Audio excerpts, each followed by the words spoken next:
Hello hi. ഇന്നത്തെ നമ്മുടെ video value of supply. ആദ്യം തന്നെ ഒരു കാര്യം പറയട്ടെ, വാല്യൂ ഓഫ് സപ്ലൈയുടെ കൂടെ തന്നെ ഞാൻ പ്ലേസ് ഓഫ് സപ്ലൈയും കൂടി എടുക്കാനായിട്ട് ഇരുന്നതാണ്. പ്ലേസ് ഓഫ് സപ്ലൈ എന്നുള്ളത് നമുക്ക് CA CMA ഇപ്പോൾ ലേറ്റസ്റ്റ് 2022 സിലബസ് പ്രകാരം നമുക്കില്ല. അതിന് മുന്നേ 2016 സിലബസിലെല്ലാം ഉണ്ടായിരുന്നു. അപ്പോൾ അത് എടുക്കാമെന്ന് വിചാരിച്ച്, കാരണം എന്താണെന്ന് വെച്ചിട്ടുണ്ടെങ്കിൽ നമുക്കത് ഫൈനലിന് വരണുണ്ട്. പിന്നെ ഇതെന്ന് വെച്ചിട്ടുണ്ടെങ്കിൽ നമുക്ക് ഈ പ്രോബ്ലം ചെയ്യാൻ നേരത്തേക്കും നമുക്കത് ഏറ്റവും അത്യാവശ്യമായിട്ടുള്ളതാണ് പ്ലേസ് ഓഫ് സപ്ലൈ എന്നുള്ളത് നമ്മൾ മനസ്സിലാക്കി എന്തായാലും ഇരിക്കണം. അതല്ലാന്നുണ്ടെങ്കിൽ നമുക്ക് പ്രോബ്ലം ചെയ്യാൻ നേരത്തെ നമ്മളൊരു തരത്തിൽ ചിന്തിക്കും, അവിടെ വേറൊരു തരത്തിലായിരിക്കും. അപ്പോൾ നമുക്ക് ആ പ്ലേസ് ഓഫ് സപ്ലൈ എന്നുള്ളത് എന്തായാലും നമുക്ക് ആ ഡീറ്റെയിൽഡായിട്ട് പഠിച്ചില്ല എന്നുണ്ടെങ്കിലും നമുക്കത് എന്താ പറയുക, കാര്യങ്ങൾ മനസ്സിലാക്കിയിരിക്കണം. അത് മസ്റ്റാണ്. എന്നാലും നമുക്ക് പ്രോബ്ലത്തിന് അത് ഹെൽപ്പ് ആവുള്ളൂ. അപ്പോൾ ഞാൻ എന്താ വിചാരിച്ചതെന്ന് വെച്ചാൽ, വാല്യൂ സപ്ലൈൻ്റെ കൂടെ തന്നെ എടുക്കുകയാണെന്നുണ്ടെങ്കിൽ എല്ലാവരും അത് കണ്ടിട്ടുണ്ടാവും, എല്ലാവർക്കും അത് മനസ്സിലാവും. പക്ഷേ ഞാൻ പ്ലേസ് ഓഫ് സപ്ലൈ എന്ന് പറഞ്ഞൊരു വീഡിയോ തനിയെ ഇട്ട് കഴിഞ്ഞിട്ടുണ്ടെങ്കിൽ ആരും അതൊന്ന് കയറി നോക്കാൻ പോലും മെനക്കെടില്ല, അല്ലേ? കാരണം ജോയിൻ ലൈഫ് പോളിസി എന്നുള്ളത് ഞാൻ ഇതിൻ്റെയൊക്കെ കൂടെ പറഞ്ഞു പോകാനാണ് ഉദ്ദേശിച്ചത്. പക്ഷേ അത് സെപ്പറേറ്റ് ഇട്ട് കഴിഞ്ഞപ്പോൾ അത് ഒരെണ്ണം പോലും കാണുന്നില്ല, അല്ലേ? ആർക്കും വേണ്ട അത്. പക്ഷെ അതങ്ങനെയല്ല. അത് കണ്ടു കഴിഞ്ഞിട്ടുണ്ടെങ്കിൽ നിങ്ങൾക്കത് കണ്ടവർക്കത് മനസ്സിലാവും, അത് ഉപകാരപ്പെടും തീർച്ചയായിട്ടും. കാരണം നമുക്കത് എന്തായാലും ഏതിൻ്റെയെങ്കിലും ഈ പാർട്ട്ണർഷിപ്പിൽ ഏതിൻ്റെയെങ്കിലും ഒരെണ്ണത്തിൻ്റെ ഭാഗമായിട്ട് ചോദിക്കും. അതും അല്ലാണ്ട് MCQ എന്നുള്ളതിൽ ഫിൽ ഇൻ ദ ബ്ലാങ്ക്സ് അങ്ങനെ ഏതെങ്കിലും ഒരു തട്ടിൽ നമുക്കത് തീർച്ചയായിട്ടും വരും. ജേർണൽ എൻട്രീസ് ഒക്കെ മസ്റ്റായിട്ടും വരും. അപ്പോൾ അതൊന്നും ജസ്റ്റ് നിങ്ങളൊന്ന് കയറി കണ്ടില്ല എന്നുണ്ടെങ്കിൽ കാണുക. പക്ഷേ പ്ലേസ് ഓഫ് സപ്ലൈ എന്നുള്ളത് ഞാൻ എന്തായാലും ഇടും. ഇത് കഴിഞ്ഞിട്ട് ഏതെങ്കിലും ആയിട്ട് എനിക്ക് ടൈം കിട്ടുന്ന അനുസരിച്ച് നിങ്ങൾ ഇടും. അപ്പോൾ ഇടാൻ നേരത്ത് നിങ്ങൾ എന്തായാലും അത് കാണണം, കാണാതെ പോകരുത്. ഓക്കെ, ഇനി നമുക്ക് വാല്യൂ ഓഫ് സപ്ലൈ എന്നുള്ളത് തുടങ്ങുന്നതിന് മുമ്പ് എല്ലാവരോടും ഒരു കാര്യം പറയാണ്ട്, എനിക്ക് എപ്പോഴും പറയണ പോലെ തന്നെ നിങ്ങൾക്ക് ഇഷ്ടപ്പെടുകയാണെന്നുണ്ടെങ്കിൽ ലൈക്ക് ചെയ്യുക, ഇഷ്ടപ്പെട്ടില്ല എന്നുണ്ടെങ്കിൽ ഡിസ്ലൈക്ക് ചെയ്യുക. നിങ്ങളുടെ അഭിപ്രായം എന്ത് തന്നെയാണെങ്കിലും അത് കമൻറ്റായിട്ട് ഉൾപ്പെടുത്തുക. ഓക്കെ, കമൻറ്റ് എന്തായാലും മസ്റ്റായിട്ട് നിങ്ങൾ ചെയ്യുക. അപ്പോഴേ എനിക്ക് വീഡിയോ കൂടുതൽ പേരിലേക്ക് റീച്ച് ആകാനും ഇനിയും വീഡിയോ ഇടാനുള്ള ആ ഒരു മോട്ടിവേഷൻ ഉണ്ടാവുള്ളൂ. ഓക്കെ, നിങ്ങൾ ഇങ്ങനെ അസാൾട്ടായിട്ട് ഇരുന്ന് കഴിഞ്ഞിട്ടുണ്ടെങ്കിൽ എനിക്കും അതൊരു ഇടണോ വേണ്ടേ എന്നുള്ളത് പോലെ ഇരിക്കും. അപ്പോൾ ഓരോരുത്തരും ഇങ്ങനെ പേഴ്സണൽ മെസ്സേജ് അയക്കുന്നുണ്ട്. അപ്പോൾ അവരോടൊക്കെ ഞാൻ പറയാറുണ്ട്, നിങ്ങൾ പേഴ്സണലായിട്ട് അയക്കണത് എനിക്ക് ഉപകാരമുണ്ട്, നല്ല കാര്യം, നല്ല അഭിപ്രായമൊക്കെ പറയുന്നുണ്ട്. പക്ഷേ നിങ്ങളത് കമൻ്റായിട്ടും കൂടി ഇടുക എന്ന് ഞാൻ പറയുന്നുണ്ട്. അപ്പോൾ അതേപോലെ എല്ലാവരും കമൻ്റായിട്ടും കൂടി ഇടുകയാണെന്നുണ്ടെങ്കിൽ എനിക്കത് വളരെ ഹെൽപ്ഫുള്ളായിരിക്കും, മോട്ടിവേഷൻ ആയിരിക്കും എനിക്ക്. ഓക്കെ, കൂടുതൽ വീഡിയോ ചെയ്യാനായിട്ട് സാധിക്കും. അപ്പോൾ നമുക്ക് തുടങ്ങാം. വാല്യൂ സപ്ലൈ എന്നുള്ളത്. വാല്യൂ സപ്ലൈ എന്ന് വെച്ചാൽ എന്താണ്? നമ്മൾ ഏത് എമൗണ്ടിൻ്റെ മേലെയാണ് നമ്മൾ GST കാൽക്കുലേറ്റ് ചെയ്യേണ്ടത് അതെന്നുള്ളത് ഈ ചാപ്റ്ററിൽ നിന്നാണ് നമുക്ക് പഠിക്കേണ്ടത്. ഓക്കെ, ആ ചാർട്ട് ഞാനിപ്പോൾ ഒഴിവാക്കിയതിന് കാരണം നിങ്ങളുടെ അടുത്ത് ഇപ്പോൾ ആ ചാർട്ട് വെച്ച് എക്സ്പ്ലെയിൻ ചെയ്ത് കഴിഞ്ഞാൽ നിങ്ങൾക്കൊന്നും മനസ്സിലാവില്ല. ഈ വാല്യൂ സപ്ലൈ പഠിച്ചു കഴിഞ്ഞ് നിങ്ങൾ അതിലോട്ട് നോക്കുകയാണെന്നുണ്ടെങ്കിൽ നിങ്ങൾക്കത് ഓക്കെയാണ്. ഓക്കെ, അതിൽ പറയുന്ന കാര്യങ്ങളൊക്കെ തന്നെയാണ് നമ്മൾ പഠിക്കാൻ പോണത്. ഇതിൽ എപ്പോഴും ഞാൻ പറയണ പോലെ GSTയിലെ സെക്ഷൻ എല്ലാം ഇമ്പോർട്ടൻ്റ് ആണ്. ഒരു സെക്ഷനും വിട്ട് കളയാതിരിക്കുക. അപ്പോൾ സെക്ഷൻ 15 അനുസരിച്ച് വാല്യൂ സപ്ലൈ ആണ്. അതിൽ 15ൽ നമുക്ക് 3 പാർട്ടായിട്ട് തിരിക്കുന്നുണ്ട്. 15.1, 15.2, 15.3 എന്നുള്ളത്. 15.1 എന്ന് പറയുന്ന അതിൽ transaction value can be treated as value supply. Okay, അതിൽ ആ ട്രാൻസാക്ഷൻ വാല്യൂവിന് അത് can be treated as value supply. അതിനെന്താണ്? അതിന് 2 കണ്ടീഷൻ ഉണ്ട്. ഒന്ന് പ്രൈസ്, അതായത് single consideration, sole consideration. Price എന്നുള്ള കൺസിഡറേഷൻ എന്നുള്ളത് സിംഗിൾ ആയിരിക്കണം. ഓക്കെ, അതേപോലെ തന്നെ സപ്ലയറും റെസിപ്പിയൻറ്റും നോട്ട് റിലേറ്റഡ് പാർട്ടി ആയിരിക്കണം. സപ്ലയറും റെസിപ്പിയൻറ്റും റിലേറ്റഡ് പാർട്ടി ആവാൻ പാടില്ല, സിംഗിൾ കൺസിഡറേഷൻ ആവണം. എന്തിന്? 15.1 അനുസരിച്ച് transaction value can be treated as value supply. Okay, അതിൻ്റെ 2 കണ്ടീഷനാണ് ഇപ്പോൾ നമ്മൾ പറഞ്ഞത്. ഇതെന്താണെന്ന് വെച്ചാൽ ഇത് നിങ്ങൾ മാറിപ്പോരുത്. ഇതിന് റൂള് വരണുണ്ട്. ഇതിൻ്റെ ജസ്റ്റ് ഓപ്പോസിറ്റാണ് ഇനി റൂള് വരണത്. നമുക്ക് 27, 28 പഠിക്കാനുണ്ട്. അപ്പോൾ നിങ്ങൾ എന്ത് ചെയ്ത് ഇത് മാറിപ്പോരുത്. Transaction value can be treated as value supply എന്നുള്ളതിന് 2 കണ്ടീഷൻ ഉണ്ട്. അതിനെന്താണ്? പ്രൈസ് എന്നുള്ളത് സിംഗിൾ കൺസിഡറേഷൻ ആയിരിക്കണം. അതേപോലെ തന്നെ സപ്ലയറും റെസിപ്പിയൻറ്റും റിലേറ്റഡ് പാർട്ടി ആവാൻ പാടില്ല. ഓക്കെ, അതാണ് 15.1 പറയണത്. ഇനി 15(2)ൽ എന്താണ് പറയുന്നത്? 15(2)ൽ പറയുന്നത് ഈ ട്രാൻസാക്ഷൻ വാല്യൂവിൽ ഇൻക്ലൂഡ് ചെയ്യണ ഐറ്റം എന്തൊക്കെയാണെന്നാണ് 15(2)ൽ പറയണം. അതായത് ട്രാൻസാക്ഷൻ വാല്യൂ നമുക്കുണ്ട്, ഓക്കെ, അതിൻ്റെ കൂട്ടത്തിൽ നമ്മൾ എന്തൊക്കെ ഇൻക്ലൂഡ് ചെയ്യാൻ പറ്റിയത് എന്തൊക്കെയാണെന്നുള്ളത്. അതായത് നമുക്ക് GST ഒഴിച്ച് ബാക്കി വരുന്ന ടാക്സസ് എല്ലാം ഇതിൽ ഇൻക്ലൂഡ് ചെയ്യാം. അതർ ടാക്സസ്, ചാർജസ്, ഓക്കെ, അങ്ങനെ പെനാൽറ്റി അങ്ങനെ എന്തെങ്കിലും ഉണ്ടെന്നുണ്ടെങ്കിൽ നമുക്ക് ഇതിൽ ഇൻക്ലൂഡ് ചെയ്യാൻ പറ്റും. അതേപോലെ തന്നെ any payment paid by the recipient on the behalf of സപ്ലയറിന് വേണ്ടിയിട്ട് എന്തെങ്കിലും ഒരു പേയ്മെൻറ്റ് റെസിപ്പിയൻറ്റ് കൊടുക്കുകയാണെന്നുണ്ടെങ്കിൽ ആ പേയ്മെൻറ്റും എന്ത് ചെയ്യാൻ പറ്റും, ഇതിൽ ഇൻക്ലൂഡ് ചെയ്യാൻ പറ്റും. എന്തുകൊണ്ട് അങ്ങനെ പറയാൻ കാരണം, ഇപ്പോൾ എനിക്കൊരു എമൗണ്ട്, എൻ്റെ കയ്യിൽ നിന്ന് ഒരാൾ സാധനം വാങ്ങിച്ചു, ഓക്കെ, എനിക്കൊരു 1 lakh rupees തരാനുണ്ട്, ഓക്കെ, ഞാനത് പർച്ചേസ് ചെയ്ത ആൾക്ക് ഞാൻ എന്ത് ചെയ്യാണ്ട് ഒരു 70,000 കൊടുക്കാനുണ്ട്. അങ്ങനെയാണെന്നുണ്ടെങ്കിൽ ഇവർ തമ്മിൽ കണക്ഷൻ ഉണ്ടെന്നുണ്ടെങ്കിൽ, അതായത് ഞാൻ പർച്ചേസ് ചെയ്ത ആളും ഞാൻ സെയിൽ ചെയ്ത ആളും തമ്മിൽ എന്തെങ്കിലും ഒരു കണക്ഷൻ ഉണ്ടെന്നുണ്ടെങ്കിൽ ഞാൻ എന്ത് പറയും, നീ എന്ത് ചെയ്യും, അവിടെ പോയി ഒരു 70,000 അവന് കൊടുത്തേക്ക്, എന്നിട്ട് എനിക്ക് ബാലൻസ് ഉള്ള 30,000 തന്നാൽ മതി എന്ന് പറയും, അല്ലേ?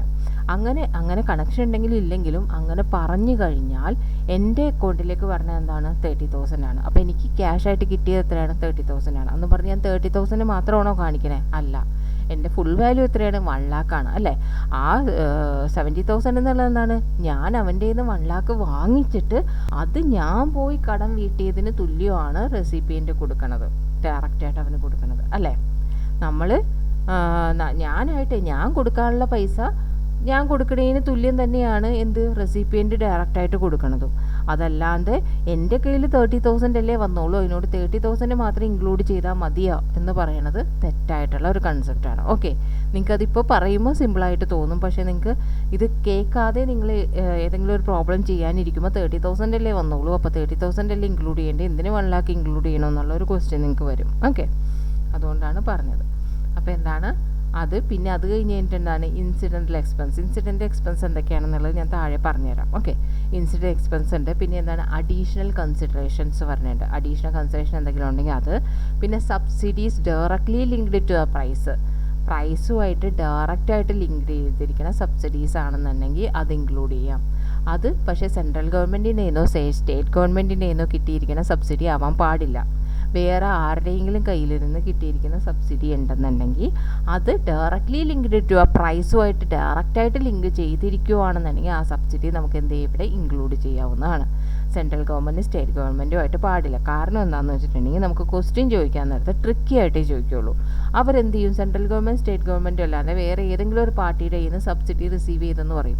പിന്നെ എവിടെയെങ്കിലും പോയി അവർ പറയും ഈ സബ്സിഡി എന്നുള്ളത് ഡയറക്ട്ലി ലിങ്ക് ചെയ്തിട്ടില്ല എന്ന് പറയും.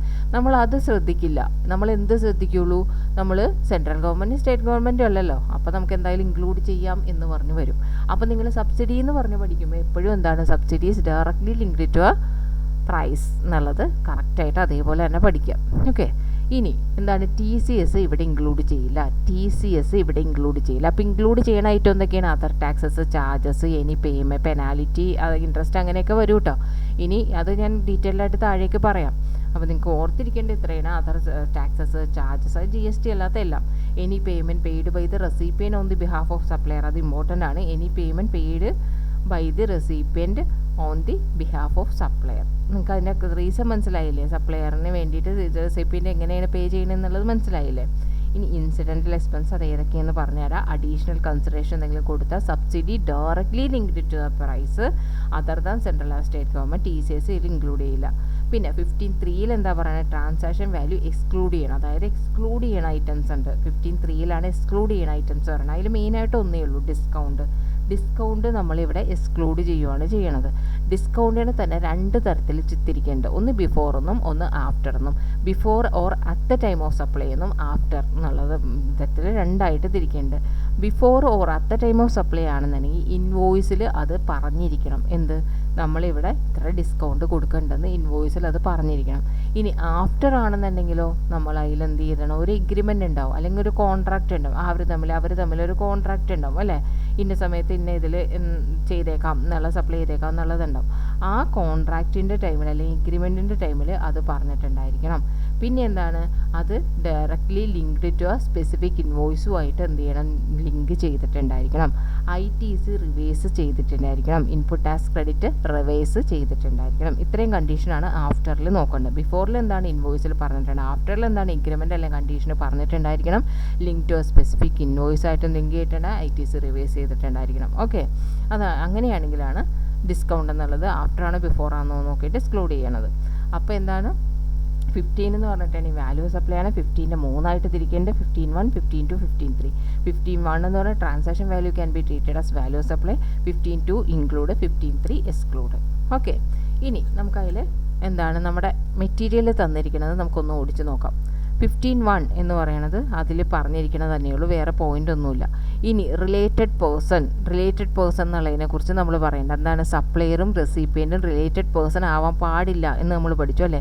അപ്പോൾ ആ റിലേറ്റഡ് പേഴ്സൺ എന്താണെന്ന് നമ്മുടെ പ്രീവിയസ് വീഡിയോയിൽ നമ്മൾ റിലേറ്റഡ് പേഴ്സണെ കുറിച്ച് കറക്റ്റായിട്ട് പറഞ്ഞു തന്നിട്ടുണ്ട്. എന്നാലും ഇതൊന്ന് ജസ്റ്റ് ഒന്ന് നോക്കുക, നിങ്ങളുടെ ഓർമ്മ പുതുക്കാൻ വേണ്ടിയിട്ടാണ് പറഞ്ഞത്. എംപ്ലോയി ആണ്, അല്ലെങ്കിൽ ലീഗൽ റെക്കഗ്നൈസ്ഡ് പാർട്ട്ണറാണ്, അല്ലെങ്കിൽ officers or director of one another's ബിസിനസ്സിലുള്ളതാണ്, directly or indirectly control the അതേഴ്സാണ്. ഓക്കെ, അങ്ങനെ എന്തെങ്കിലും അതൊക്കെ വന്നത് നമ്മൾ എന്താണ് റിലേറ്റഡ് പേഴ്സൺ ആണെന്ന് പറയേണ്ടത്. ഇതേപോലെയുള്ള റിലേറ്റഡ് പേഴ്സൺ ആവരുത്, പിന്നെ സിംഗിൾ കൺസിഡറേഷൻ ആയിരിക്കണം എന്നുള്ളതാണ് അതിൽ നമ്മൾ പഠിച്ചത്. ഓക്കെ, ഇനി ഇതിൻ്റെ എക്സാമ്പിൾ പറയാം. ഞാൻ ഇതിൽ കുറേ എക്സാമ്പിൾ ഉൾപ്പെടുത്തിയിട്ടുണ്ട്. അത് വേറെ ഒന്നിനും വേണ്ടിയിട്ടല്ല, നിങ്ങൾക്ക് ഈ പ്രൊവിഷൻസ് ഒക്കെ ഓർത്ത് വെക്കാനുള്ള ഒരു വഴിയാണ് ഇത്. എന്താണ്, നമ്മൾ ജസ്റ്റ് ഇങ്ങനെ പറഞ്ഞു കഴിഞ്ഞാൽ ചിലപ്പോൾ ഏതെങ്കിലും ഒന്ന് മിസ്സാവും, അല്ലാന്നുണ്ടെങ്കിൽ ചിലപ്പോൾ ഐഡിയ കിട്ടിയിട്ടുണ്ടാവില്ല അല്ലേ. നമ്മൾ ഈ പറഞ്ഞ് എക്സ്പ്ലെയിൻ ചെയ്താലും നമുക്ക് ചിലപ്പോൾ ഐഡിയ കിട്ടണമെന്നില്ല, അല്ലെങ്കിൽ അത് ഓർമ്മയിൽ നിൽക്കണമെന്നില്ല. അതിനുള്ള ഏറ്റവും നല്ല വഴിയാണ് നമ്മൾ എക്സാമ്പിളായിട്ട് പഠിക്കുക. എക്സാമ്പിളായിട്ട് പഠിക്കുകയാണെന്നുണ്ടെങ്കിൽ നമുക്കത് ആ ടൈപ്പ് ആയിരിക്കുമല്ലോ ക്വസ്റ്റ്യൻ വരുന്നത്, അപ്പോൾ ആ ടൈപ്പ് വരുമ്പോൾ നമുക്കത് ഓർമ്മയിൽ നിൽക്കും. ഓക്കെ, ഇനി മിസ്റ്റർ എ ഈ selling a product to mister B for 22,000. Mister A എന്താണ്, സെല്ല് ചെയ്യാണ് ഒരു പ്രോഡക്റ്റ് മിസ്റ്റർ ബിക്ക് 22,000. Open market value of the product 24,000 ആണ്. ഓപ്പൺ മാർക്കറ്റ് വാല്യൂ പ്രോഡക്റ്റിൻ്റെ എത്രയാണ്, 24,000 ആണ്. മിസ്റ്റർ ബി ഈസ് അൺറിലേറ്റഡ് പാർട്ടിയാണ്. In this case value supply എന്തായിരിക്കുള്ളൂ, വാല്യൂ സപ്ലൈ എന്ന് പറഞ്ഞാൽ 22,000 തന്നെ ആയിരിക്കും. ഓക്കെ, അവിടെ ഓപ്പൺ മാർക്കറ്റ് വാല്യൂ നോക്കേണ്ട കാര്യമില്ല എന്നുള്ളത്. ഓക്കെ, സിംഗിൾ കണ്ടീഷനാണ് സാറ്റിസ്ഫൈ ചെയ്തിരിക്കുന്നത്. Mister A and be related party ആണെങ്കിലോ അവിടെ അപ്പോൾ ഓപ്പൺ മാർക്കറ്റ് വാല്യൂ ആയിരിക്കുള്ളൂ അതിൻ്റെ വാല്യൂ സപ്ലൈ എന്ന് പറയുന്നത്. ഓക്കെ, ഇത് മനസ്സിലായില്ല എന്നുണ്ടെങ്കിൽ ഒന്നും പ്രശ്നമില്ല, ഇവിടെ വെച്ച് ഇങ്ങനെ നിങ്ങൾ നിർത്തി കൺഫ്യൂസ് ആവിയൊന്നും വേണ്ട, അതങ്ങനെ വിട്ട് കളയുക. ഇനി ഇതിൻ്റെ എക്സ്പ്ലനേഷൻ നമുക്ക് താഴെ വരുന്നുണ്ട്, അതൊക്കെ വെച്ചിട്ട് നമുക്ക് ക്ലിയർ ആയിട്ട് നിങ്ങൾക്ക് മനസ്സിലാവും. പിന്നീട് ഒരു പ്രാവശ്യം കൂടി നിങ്ങൾക്ക് ഈ വീഡിയോ കാണുകയാണെന്നുണ്ടെങ്കിൽ നിങ്ങൾക്ക് എന്താണ് നല്ല സൂപ്പറായിട്ടെല്ലാം മനസ്സിലായിട്ടുണ്ടാവും. ഇനി നമ്മൾ എന്താണ് പറഞ്ഞത്, ഇതിൽ ഇൻക്ലൂഡ് ചെയ്യണ ഐറ്റംസ് അല്ലേ, 15(2)ൽ ഇൻക്ലൂഡ് ചെയ്യണ ഐറ്റംസ് നമ്മുടെ ടെക്സ്റ്റിൽ കൊടുത്തിരിക്കുന്നത് ഇങ്ങനെയാണ്. എന്താണ്, value taxable supply, transaction value plus certain ഇൻക്ലൂഷനും ഉണ്ട്, സെർട്ടൈൻ എക്സ്ക്ലൂഷനും ഉണ്ട്. അത് ഏതൊക്കെയാണെന്നാൽ ഫസ്റ്റ് നമ്മൾ 15(2) അനുസരിച്ച് ഇൻക്ലൂഡ് ചെയ്യണ ഐറ്റംസാണ് നോക്കേണ്ടത്. അപ്പോൾ നമ്മൾ ഇതിൻ്റെ ഫോർമാറ്റ് കണ്ടോ, ഫോർമാറ്റ് എഴുതണ എങ്ങനെയാണ്, പർട്ടിക്കുലർ എമൗണ്ട് എന്ന് എഴുതി price actually paid or payable for the set supply of goods or services or both. അതിന് വേണ്ടിയിട്ട് നമ്മൾ പ്രൈസ് ആക്ച്വലി പേ ചെയ്തിട്ടാണ് അല്ല പേയബിൾ എത്രയാണെന്ന് നോക്കിയിട്ട് അത് എഴുതുക. ഓക്കെ, അതിൻ്റെ കൂടെ ഇൻക്ലൂഡ് ചെയ്യണമെന്നുണ്ടെങ്കിൽ അതിന് 15(2) എന്നുള്ള സെക്ഷൻ എന്തായാലും പഠിച്ചു വെക്കുക. സെക്ഷൻ ഒന്നും ഇതിൽ എന്തായാലും എന്ന് പറയാനുള്ള, ഇത് GST ഫുൾ സെക്ഷനും പഠിച്ചു വെക്കുക. ഓക്കെ, ഇനി അതിൽ ഇൻക്ലൂഡ് ചെയ്യുന്ന ഐറ്റം എന്തൊക്കെയാണ്, എനി ടാക്സ്, ഏതെങ്കിലും ടാക്സ്, GST വരാൻ പാടില്ല അല്ലേ. അങ്ങനെയുള്ള GST കാണാൻ വേണ്ടിയിട്ടാണ് നമ്മളിവിടെ. അപ്പോൾ ഇവിടെ കൊണ്ടുവന്ന് GST ഉണ്ടെന്നുണ്ടെങ്കിൽ എടുക്കാൻ പോകില്ല. അപ്പോൾ എന്താണ്, വേറെ ഏതെങ്കിലും ടാക്സ് ഉണ്ടെങ്കിൽ, ഡ്യൂട്ടീസ് ഉണ്ടെങ്കിൽ, സെസ് ഉണ്ടെങ്കിൽ, ഫീസ് ഉണ്ടെങ്കിൽ, other charges levied under any law അനുസരിച്ച് ഏതെങ്കിലും ചാർജസോ ഫീസോ എന്തെങ്കിലുമൊക്കെ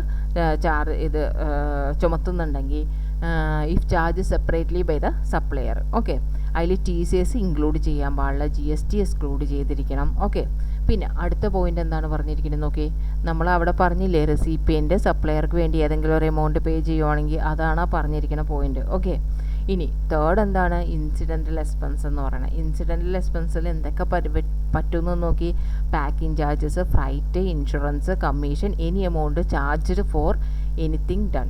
ഓക്കെ, അപ്പോൾ എന്തൊക്കെ വരും, ഇൻസിഡൻ്റൽ എക്സ്പെൻസിൽ packing charges, freight, insurance, commission എന്നൊക്കെ പറഞ്ഞ് വരുവാണെന്നുണ്ടെങ്കിൽ നിങ്ങൾ എന്തെങ്കിലും ചേർക്കുക, ഇൻസിഡൻ്റൽ എക്സ്പെൻസ് എന്ന് പറഞ്ഞ് അതിൽ 15(2)ൽ ഇൻക്ലൂഡ് ചെയ്യുക. പിന്നെ എന്തൊക്കെ വന്നിട്ടുണ്ട്, interest or late fee or penalty for delay payment of any consideration for any supply.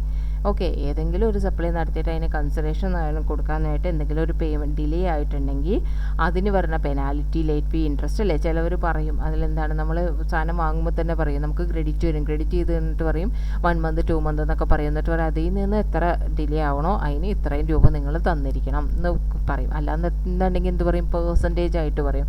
അതിന് ഡിലേ ആവണോ ഓരോ ദിവസവും ഇത്ര പേഴ്സൻറ്റേജ് വെച്ച് തന്നിരിക്കണം, അല്ലാന്നുണ്ടെങ്കിൽ ഒരു ആഴ്ചക്കുള്ളിലാണെങ്കിൽ ഇത്ര എമൗണ്ട് തന്നിരിക്കണം, അങ്ങനെയൊക്കെ പറയും. അതിൽ പറയുവാണെന്നുണ്ടെങ്കിൽ എന്താണ് ആ ഒരു എമൗണ്ട്. പിന്നെ എന്താണ് subsidy directly linked to a price. അതെപ്പോഴും അങ്ങനെ തന്നെ പഠിക്കുക കേട്ടോ, അത് ഇമ്പോർട്ടൻ്റ് ആണ്. സബ്സിഡി എന്താണ് directly linked to a price ആയിട്ട് ഡയറക്റ്റായിട്ട് ലിങ്ക് ചെയ്തിരിക്കണം. എക്സ്ക്ലൂഡ് ചെയ്യേണ്ടത് എന്താണ് subsidy provided by the central government, state ഗവൺമെൻറ്റിൻ്റെയാണ് എക്സ്ക്ലൂഡ് ചെയ്ത് കളയേണ്ടത്. ഓക്കെ, ഇത്രയും കാര്യങ്ങളാണ് നമ്മൾ ഇൻക്ലൂഡ് ചെയ്യേണ്ടത് അല്ലേ. അതിൻ്റെ ഒരു ചെറിയൊരു നോട്ടാണ് ഞാനവിടെ മേലെ എഴുതിയത് തന്നെ കോപ്പി പേസ്റ്റ് ചെയ്തു എന്നേ ഉള്ളൂ. ഇനി എക്സ്ക്ലൂഡ് ചെയ്യേണ്ട ഐറ്റംസ് ഏതൊക്കെയാണ്? അത് 15(3)ലാണ് പറയണത്. നമുക്കറിയാം ഡിസ്കൗണ്ടാണ് എക്സ്ക്ലൂഡ് ചെയ്യണതെന്ന്. അത് രണ്ടായിട്ട് തിരിക്കേണ്ടതും ബിഫോർ ആൻഡ് ആഫ്റ്റർ എന്ന്. ബിഫോർ എന്നുള്ളത് എന്താണ്, before or at the time of സപ്ലൈയിൽ എന്താണ് ചെയ്യേണ്ടത്, അവിടെ ഡ്യൂലി റെക്കോർഡഡ് ഇൻ ദി ഇൻവോയ്സിൽ നമ്മൾ റെക്കോർഡ് ചെയ്തിരിക്കണം. ആഫ്റ്റർ ദ സപ്ലൈയിൽ എന്താ ചെയ്യേണ്ടത്, സച്ച് ഡിസ്കൗണ്ട് എന്ത് ചെയ്യണം, നമ്മൾ എന്ത് ചെയ്തിരിക്കണം, അത് ഏതെങ്കിലും ഒരു എന്താണ് എഗ്രിമെൻറ്റിലോ കോൺട്രാക്റ്റിലോ എന്തിലെങ്കിലും പറഞ്ഞിട്ടുണ്ടായിരിക്കണം. അതേപോലെ തന്നെ എന്താണ് അത് ലിങ്ക് ടു റെലവൻറ്റ് ഇൻവോയ്സ് ആയിട്ട് ലിങ്ക് ചെയ്തിട്ടുണ്ടായിരിക്കണം. ഓക്കെ, അതാണ് നമുക്ക് എക്സ്ക്ലൂഡ് ചെയ്യേണ്ട ഐറ്റംസിൽ പറഞ്ഞത്. പിന്നെ എന്താണ് ITC റിവേഴ്സ് ചെയ്തിരിക്കണം. ഓക്കെ, ഇനി നമുക്ക് എക്സാമ്പിൾ നോക്കാം. എക്സാമ്പിളിൽ എന്താ പറഞ്ഞിരിക്കുന്നത്, if the value inclusive of tax is 100. Okay, അതിൽ ടാക്സും കൂടി ഇൻക്ലൂഡ് ചെയ്ത വാല്യൂ ആണ് 100 എന്ന് പറയുന്നത്. Applicable GST tax rate is 18%. അതിൻ്റെ GST എന്ന് പറയുന്നത് 18% ആണ്. അപ്പോൾ ടാക്സ് എത്ര, അതിൽ മുന്നേയുള്ള എമൗണ്ട് എത്ര എന്നുള്ളത് നമുക്ക് കണ്ടുപിടിക്കാൻ എളുപ്പമല്ലേ. എങ്ങനെ നമ്മൾ കണ്ടുപിടിക്കുക, ഇത് പറയണമെന്നൊന്നുമില്ല, നമുക്കറിയാം അല്ലേ. 100 × 18 അല്ലെങ്കിൽ ഡിവൈഡഡ് ബൈ 100 + 18 അതിട്ട് കഴിഞ്ഞിട്ടുണ്ടെങ്കിൽ നമുക്ക് എന്താണ് അത് ആ ടാക്സിൻ്റെ വാല്യൂ നമുക്ക് കിട്ടും. ഓക്കെ, ഇനി mister X is selling a product for 1000 to B. In this example value of supply will be consideration charged that is 1000 provide mister X and mister B are not related and price is a sole consideration. അതായത് എന്താ, mister X is selling a product for 1000. Mister X sell ചെയ്തു product mister ബിക്ക് എത്രയിനാണ്, 1000-നാണ് എന്താ cell ചെയ്തത്. Okay, അതിൽ പറയുന്നതാണ് value supply എന്ന് വെച്ചിട്ടുണ്ടെങ്കിൽ will be consideration charge that 1000 provide mister X and mister B are not related party അല്ല, പ്രൈസ് സിംഗിളായിട്ട് തന്നെയാണ് എന്നുള്ള എടുത്തുകൊണ്ട് അതാണ് നമ്മുടെ എന്താണ് ട്രാൻസാക്ഷൻ വാല്യൂ ആയിട്ട് എടുക്കാൻ പറ്റുന്നത്. പിന്നെ എന്താണ് സപ്ലയർ, അടുത്ത എന്താണ് supplier supply goods worth 5 lakh to recipient. Okay, 5 lakh supply ചെയ്യുവാണ് സപ്ലയർ റെസിപ്പിയൻറ്റിന് അതിൻ്റെ ഗുഡ്സ് സപ്ലൈ ചെയ്തു. എന്നിട്ട് എന്ത് ചെയ്തു, അതിൽ 3 lakh അവരെന്ത് ചെയ്തു പെട്ടെന്ന് തന്നെ പേ ചെയ്തു. ഓക്കെ, അതിൽ 2 lakh എന്ത് ചെയ്തു അവരുടെ ഡെപ്റ്റേഴ്സിന് കൊടുത്തേക്ക്. നമ്മൾ ഒരു എക്സാമ്പിൾ പറഞ്ഞില്ലേ, അതേപോലെയാണ് പേ ചെയ്യാൻ പറഞ്ഞിട്ട്. അങ്ങനെയാണെന്നുണ്ടെങ്കിൽ നമ്മുടെ ഇത് വാല്യൂ സപ്ലൈ എന്ന് പറഞ്ഞാൽ എന്താണ്, അത് ട്രാൻസാക്ഷൻ വാല്യൂ ഏതാണ്, അത് 5000 തന്നെയാണ്. ഓക്കെ, 5 lakh തന്നെയാണ്. ഇനി മിസ്റ്റർ എ ഈ sold goods to mister B for 20,000. Mister A എന്ത് ചെയ്തു ഗുഡ്സ് സെയിൽ ചെയ്തത് മിസ്റ്റർ ബിക്ക് 20,000-നാണ്. Mister A charging packing charges 1000 വന്നു, ഫ്രൈറ്റ് 3000 വന്നു. ഓക്കെ, അപ്പോൾ അങ്ങനെയാണെന്നുണ്ടെങ്കിൽ നമ്മൾ പറഞ്ഞില്ലേ ഈ പാക്കിംഗ് ചാർജസും ഫ്രൈറ്റും ഒക്കെ ഇതിൽ എന്ത് ചെയ്യാം ഇൻക്ലൂഡ് ചെയ്യാം. അപ്പോൾ നമ്മുടെ വാല്യൂ എന്തായാലും ടാക്സബിൾ വാല്യൂ എത്ര വരും, 20 + 1000 + 3000 24,000 ആണ് ടാക്സബിൾ വാല്യൂ ആയിട്ട് വരുന്നത്. ഓക്കെ, ഇനി അടുത്ത എന്താണ്, mister X enters into a contract for supply of goods worth 2 lakh on 15th March 2022. Mister X എൻറ്റേഴ്സിൻ്റെ കോൺട്രാക്റ്റ്. പിന്നെ എന്താണ്, as per the set contract the payment of set amount was required to be made within 2 months of the date. Okay, if the complete payment is not made within this time, a penalty of 10,000 will be chargeable. Let us assume that the payment is not made within the said period. In this situation, 10,000 will be includable, okay, in the taxable value. Okay, അങ്ങനെ പറഞ്ഞിട്ടുണ്ട്. പക്ഷേ എന്നിട്ട് നമ്മൾ കറക്റ്റായിട്ട് പേ ചെയ്തില്ല എന്നുണ്ടെങ്കിൽ ആ എമൗണ്ടും കൂടി ഇൻക്ലൂഡ് ചെയ്ത് 2,10,000 എന്നുള്ളതാണ് ടാക്സബിൾ വാല്യൂ ആയിട്ട് എടുക്കേണ്ടത്. ഇനി അടുത്ത എന്താണ്, ഒരു ബേക്കറി എന്ത് ചെയ്തു, sell special type of fruit cake new ഇയറിന് എത്രയാണ് 200 പെർ പൗണ്ട് ഒരു കേക്കിന് വെച്ചിട്ട് വിറ്റു. അങ്ങനെയാണെന്നുണ്ടെങ്കിൽ ഒരു കസ്റ്റമർ എന്ത് ചെയ്തു, ഓഫർ ചെയ്തു 10,000 ഡിസ്കൗണ്ട് ഒരു കേക്കിന്. അങ്ങനെ എന്ത് ചെയ്തു, അവർ 600 നമ്പേഴ്സ് കേക്ക് വിറ്റു. അങ്ങനെയാണെന്നുണ്ടെങ്കിൽ അവരുടെ ടാക്സബിൾ വാല്യൂ എന്ന് പറഞ്ഞിട്ടുണ്ടെങ്കിൽ 600 ഇൻറ്റു 200 അല്ലേ റുപ്പി. അപ്പോൾ അങ്ങനെ 1,20,000 അല്ല എടുക്കേണ്ടത്, ആ 10% ഡിസ്കൗണ്ടും കൂടി കുറച്ചിട്ട് 1,08,000 ആണ് എടുക്കേണ്ടത്. Okay.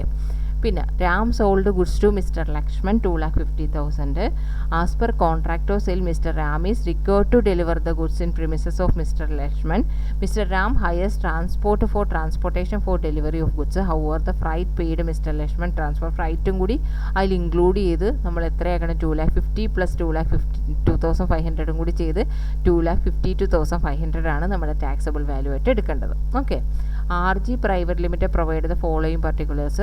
List price of the goods എത്രയാണ്, 10 lakh. Tax levied by municipality authority in sale of such goods. അല്ലേ, ടാക്സ് GST അല്ലാത്ത ബാക്കി ഏത് ടാക്സ് വേണമെങ്കിലും നമുക്ക് എടുക്കാം. അപ്പോൾ അതെന്താ, 1 lakh അതിൻ്റെ കൂടെ ഇൻക്ലൂഡ് ചെയ്യാം. CGST and SGST chargeable on the goods എടുക്കാൻ പറ്റുമോ? ഇല്ല, എടുക്കാൻ പറ്റില്ല. Packing charges not include in the price above, അതും എടുക്കാം, ഇൻക്ലൂഡ് ചെയ്യാം. RG Private Limited received 40,000 as subsidy from NGO on sale of such goods. Non government ഓർഗനൈസേഷനിൽ നിന്ന് 40,000 സബ്സിഡി ആയിട്ട് കിട്ടി. ഗവൺമെൻറ് ഓർഗനൈസേഷൻ അല്ല, അപ്പോൾ നമുക്ക് എടുക്കാം അല്ലേ. The price 10 lakh of the goods is after considering subsidy ആണ്. പിന്നെ RG limit offer 2% discount on the listed പ്രൈസിലാണ് 2% ഡിസ്കൗണ്ട് പറഞ്ഞത്. ആ ലിസ്റ്റഡ് പ്രൈസ് ഏതാണ്, ഈ പറഞ്ഞിരിക്കുന്നത് 10 lakh ആണ് ലിസ്റ്റഡ് പ്രൈസ്, അതിന് 2% കൊടുക്കാനാണ് പറഞ്ഞെങ്കിൽ. അപ്പോൾ എന്തൊക്കെ കൂട്ടാം, 10 lakh, 1 lakh, 20,000, 40,000, പിന്നെ അതിൻ്റെ കൂട്ടത്തിൽ ഈ 2% ഡിസ്കൗണ്ടും കൂടി എടുക്കണം, മൈനസ് ചെയ്യണം. ഓക്കെ. അപ്പോൾ വാല്യൂ സപ്ലൈ എന്ന് പറഞ്ഞാൽ 11,40,000 കിട്ടും. ഇനി അടുത്തത് എന്താണ്, following are the particulars related to one of the machine sold by S limited to A limited in the month of February 2023. Listed price എന്ന് പറഞ്ഞാൽ 8,50,000 ആണ്. Exclusive of tax and discount ആണ്. പിന്നെ ഫർദറായിട്ട് എന്തൊക്കെ പറഞ്ഞ, municipal tax chargeable on the machine 55,000. Outward freight charges 75,000, അത് എടുക്കാം. അഡീഷണൽ ഇൻഫോർമേഷൻ എന്താണ്, രണ്ടും എടുക്കാം. 8,50,000 ഈ രണ്ടും എടുക്കാം. ഈ അഡീഷണൽ ഇൻഫോർമേഷൻ എന്താണ്, S limited normally give an interest free credit period of 30 days for payment. After that it charge interest at 1%. അത് കഴിഞ്ഞ് അവർ എത്ര ചാർജ് ചെയ്യും, നോർമലി 30 days കൊടുക്കണം. അത് കഴിഞ്ഞ് അവർ ഇൻട്രസ്റ്റ് 1% ചാർജ് ചെയ്യും. Or part thereof on listed price. A limited paid for the supply after 45 days, but S limited waive the interest payable. അതെടുക്കേണ്ട കാര്യമില്ല അല്ലേ. S limited receive 50,000 subsidy from non government ഓർഗനൈസേഷനിൽ നിന്ന് കിട്ടിയ സബ്സിഡിയാണ്, അതെടുക്കാം. On sale of such machine this subsidy was not linked to the price of machine. അല്ല, കണ്ട, ഇത് എന്താണ്, പ്രൈസ് ഓഫ് മെഷീൻ്റെ പ്രൈസുമായിട്ട് ഇത് ലിങ്ക് ചെയ്തിട്ടില്ല. അതുകൊണ്ട് നോൺ ഗവൺമെൻറ് ഓർഗനൈസേഷനിൽ നിന്ന് കിട്ടിയ ഇതാണ് സബ്സിഡി ആണെങ്കിൽ എടുക്കാൻ പറ്റുമോ, എടുക്കാൻ പറ്റില്ല. കണ്ട, എല്ലാ ഇത് കിടന്നാണ്ട, പോയിന്റ് കിടന്നാണ്ട, നമ്മൾ ആ ചാടിക്കേറി എടുക്കാമെന്ന് പറഞ്ഞു, പിന്നെ കണ്ട അതപ്പോൾ എടുക്കാൻ പാടില്ല. And also not considered in listed price. Okay. A limited deducted discount 15,000 at the time of final payment which was not as per agreement. അഗ്രിമെൻറ്റിലില്ല, പക്ഷേ ഫൈനൽ പേയ്മെൻറ്റ് തന്നപ്പോൾ ഒരു 15,000 ഡിഡക്റ്റ് ചെയ്തു. ഒന്നില്ലാന്നുണ്ടെങ്കിൽ അത് നേരത്തെ കൊടുത്തതിൻ്റെ ആയിരിക്കും, അല്ലാന്നുണ്ടെങ്കിൽ കിട്ടൂല എന്ന് പ്രതീക്ഷിച്ച് തന്നല്ലോ നീ എന്നുള്ള ആശ്വാസത്തിനായിരിക്കും അവന് ഡിസ്കൗണ്ട് കൊടുത്തത്. പക്ഷേ അതൊന്നും നമ്മുടെ എഗ്രിമെൻറ്റിൽ ഇല്ലാന്നുണ്ടെങ്കിൽ അത് നമ്മൾ എന്ത് ചെയ്യരുത്, എടുക്കാൻ പാടില്ല. S limited collect 8,500 as TCS നമുക്കറിയാം, അത് എടുക്കാൻ പാടില്ലാന്ന്. അപ്പോൾ ആകെ 8,50,000, 55,000, 75,000 മാത്രമേ എടുക്കാൻ പാടുള്ളൂ.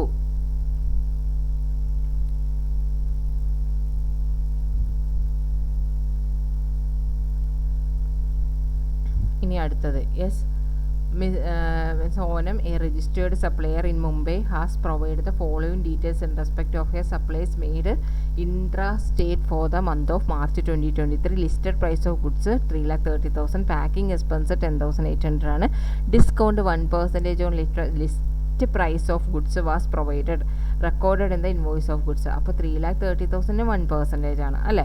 അപ്പോൾ അത് മൈനസ് ചെയ്തിട്ട് എന്തൊക്കെ എടുക്കുക, 3,30,000, 10,800, അതിൽ നിന്ന് ഡിസ്കൗണ്ട് 1% മൈനസ് ചെയ്ത് കളയാം. ഓക്കെ. ഇനി അടുത്ത എന്താണ്, Y Limited, Mumbai, a registered supplier, is manufacturing chocolate and biscuit. It provides the following details of taxable interstate supply made by it for the month of October 2022. List price of goods supplied interstate 12,40,000 ആണ്. Item already adjusted in the listed price. Subsidy from central government for supply of biscuit to government school. അത് നമുക്ക് എടുക്കേണ്ട കാര്യമില്ല. Subsidy from trade association for supply of quality biscuit. അത് എടുക്കാം. Item not adjusted in the listed price. Tax levied by municipal authority എടുക്കാം 25,000. Packing charges 20,000 എടുക്കാം. Late fee paid for the recipient of supply for delay payment of invoice അത് 5,000 എടുക്കാം. Okay,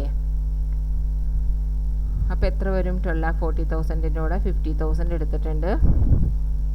subsidy non NGO എന്നുള്ളത്, tax മുനിസിപ്പാലിറ്റിയുടെ എടുത്തു, packing charges എടുത്തു, late ഫീ എടുത്തു. Okay, അപ്പോൾ 13,40,000 എടുത്തു. ഇനി അപ്പോൾ നമുക്ക് എന്ത് ചെയ്തു? അത്രയും നമുക്ക് മനസ്സിലായി. 15(1), 15(2), 15(3) എന്നുള്ളത് മനസ്സിലായിട്ടുണ്ടാവണം. അതിൽ നിന്നുള്ള എക്സാമ്പിളും നമ്മൾ നോക്കി. ഓക്കെ, അതിൻ്റെ പോയിന്റുകൾ നിങ്ങളൊന്നും കൂടി നോക്കുക. ആദ്യമായിട്ട് കേൾക്കണവരോടാണേ. അപ്പോൾ അത് മനസ്സിലാക്കി കഴിഞ്ഞ് കഴിഞ്ഞാൽ അതും ഇനി പറയുന്ന റൂളും തമ്മിൽ കുഴപ്പമരുത്. ഓക്കെ, അതിൽ നമ്മൾ എന്താ പഠിച്ചത്? അതിൽ സോൾ കൺസിഡറേഷൻ ആയിരിക്കണം, സിംഗിൾ കൺസിഡറേഷൻ ആയിരിക്കണമെന്നാണ്. ഇതിൽ സിംഗിൾ കൺസിഡറേഷൻ അല്ലാന്നുണ്ടെങ്കിൽ എങ്ങനെ വരണം? അതിലിപ്പോൾ ക്വസ്റ്റ്യനിൽ പറയുകയാണ് സിംഗിൾ കൺസിഡറേഷൻ ആണെന്നുണ്ടെങ്കിൽ നമുക്ക് ആ വഴി ഉപയോഗിക്കാം. ഓക്കെ, ഇനി സിംഗിൾ കൺസിഡറേഷൻ അല്ല എന്ന് പറയുകയാണെങ്കിൽ നമ്മൾ എന്ത് ചെയ്യണം? റൂൾ 27 ആണ് യൂസ് ചെയ്യേണ്ടത്. ഓക്കെ, റൂൾ 27 അവിടെ നമുക്ക് എന്ത് ചെയ്തു? ഒരെണ്ണത്തിൽ ഓപ്പൺ മാർക്കറ്റ് വാല്യൂ എന്ന് പറഞ്ഞ ഒരു എക്സാമ്പിൾ കൊടുത്തായിരുന്നു അല്ലേ? അതിൽ ഓപ്പൺ മാർക്കറ്റ് വാല്യൂ എന്താണെന്നുള്ളത് നമുക്ക് മനസ്സിലായില്ല അല്ലേ? അപ്പോൾ ഇവിടെ പറയേണ്ടത് എന്താണ്? റൂൾ 27 പറയേണ്ട ഓപ്പൺ മാർക്കറ്റ് വാല്യൂ എന്താണ്?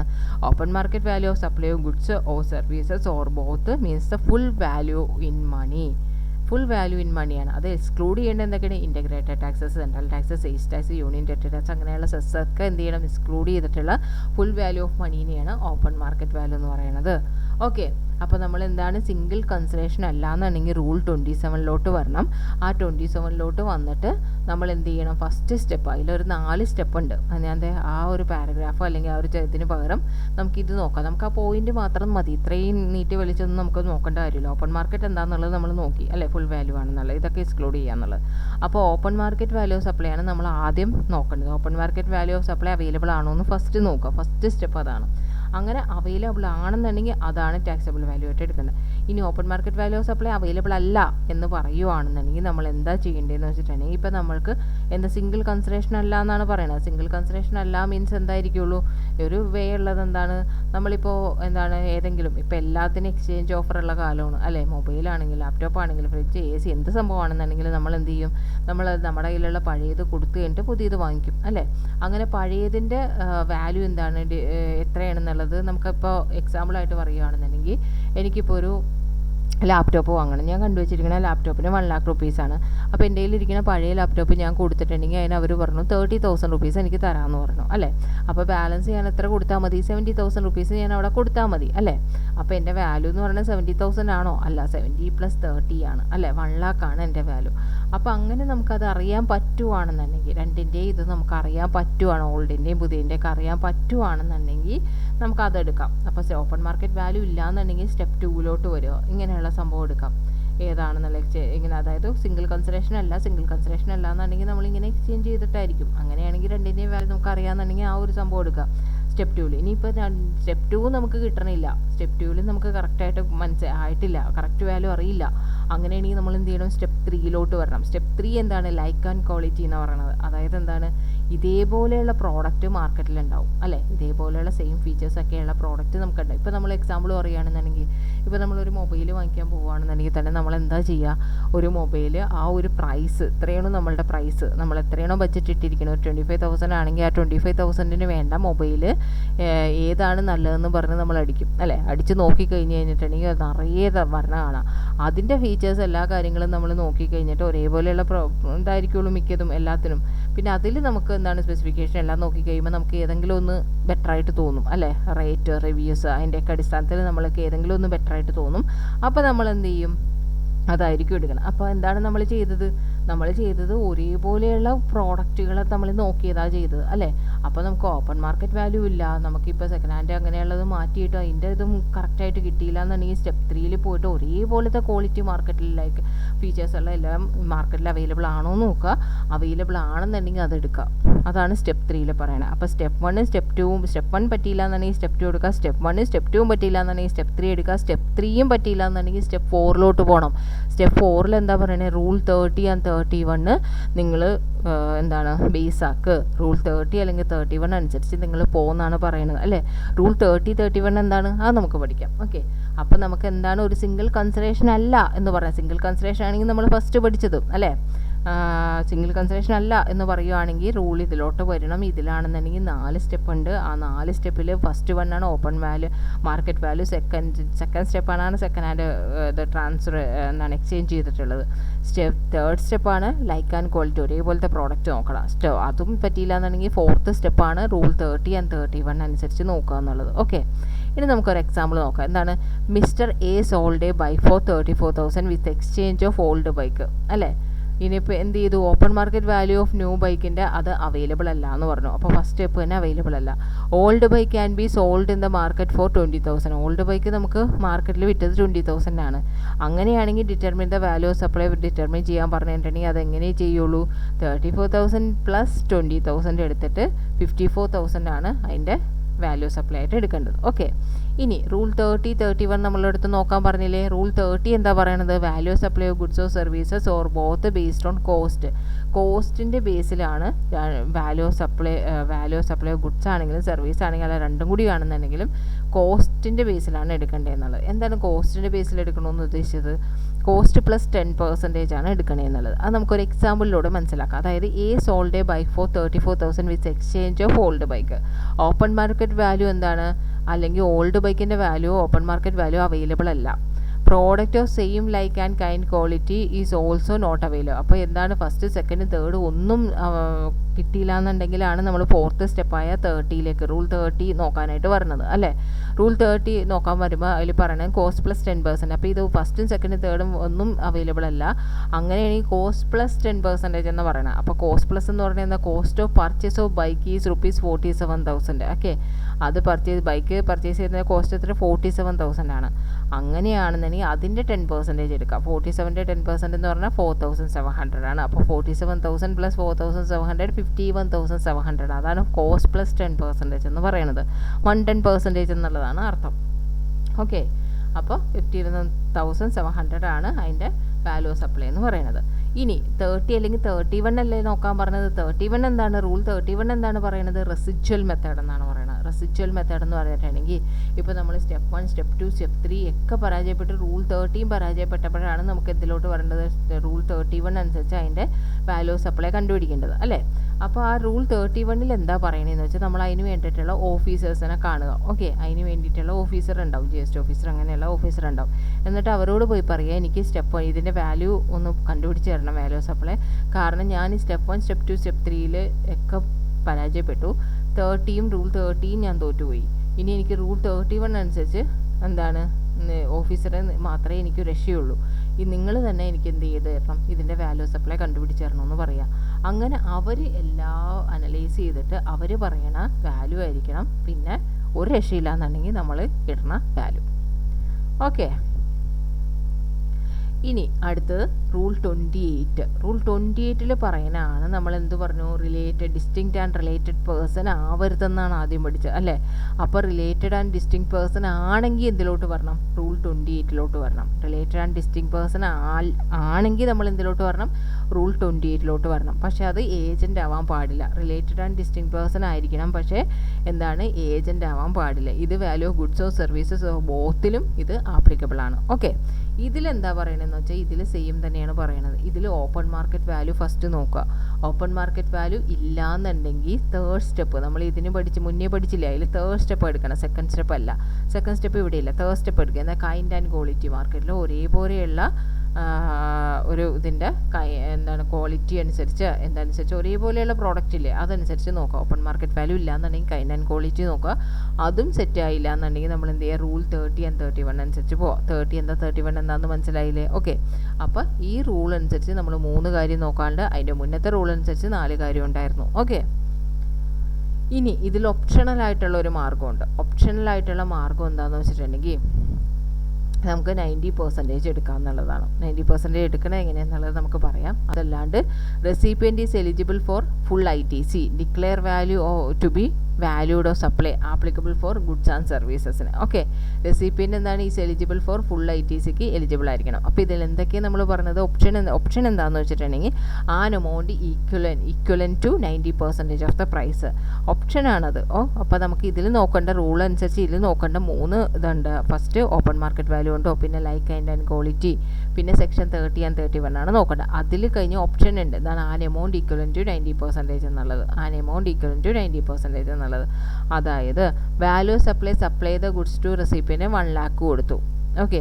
ആ സെയിം പ്രോഡക്റ്റ്, അതായത് ഇനി ഞാൻ പറഞ്ഞു ഡിസ്റ്റിങ്ക്റ്റ് പേഴ്സൺ അല്ലെങ്കിൽ റിലേറ്റഡ് പേഴ്സൺ ആയിരിക്കണമെന്നല്ലേ പറയണത്. ഇപ്പോൾ നമ്മൾ ഡിസ്റ്റിങ്ക്റ്റ് പേഴ്സണ് ഞാനൊക്കെ എക്സാമ്പിൾ പറഞ്ഞാൽ എന്താണ്, എനിക്ക് ഇതേപോലെ തന്നെ ഒരു ഇത് തമിഴ്നാട്ടിലുണ്ട് എന്നുള്ളത് പറഞ്ഞു അല്ലേ.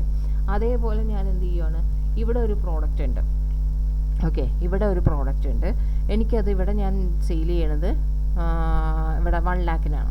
ഓക്കെ. 1 lakhനാണ്. ഇനി ഞാൻ അത് അതർ സ്റ്റേറ്റിലേക്ക് പോകാൻ നേരത്തേക്ക് അവിടെ ഇതിന് ഇപ്പോൾ എന്താണ് തമിഴ്നാടാണെന്നുണ്ടെങ്കിൽ അവിടെ ചിലപ്പോൾ അതിനും പ്രൈസ് കുറവുള്ള പ്രോഡക്റ്റ്, സെയിം ഫീച്ചേഴ്സ് ഉള്ളത്, ക്വാളിറ്റി ഉള്ള പ്രോഡക്റ്റൊക്കെ അവിടെ കിട്ടുന്നുണ്ടാവും. ചിലപ്പോൾ അവിടെ കിട്ടുന്നത് എന്തായിരിക്കുള്ളൂ, അവിടെ ചിലപ്പോൾ കിട്ടുന്നത് 80,000 85,000 ആയിരിക്കാം. ഓക്കെ. 85,000 ഒക്കെ ആയിരിക്കാം. അങ്ങനെയാണെന്നുണ്ടെങ്കിൽ ഞാൻ എന്ത് ചെയ്യാം, എനിക്ക് എത്ര വരെ കുറയ്ക്കാം?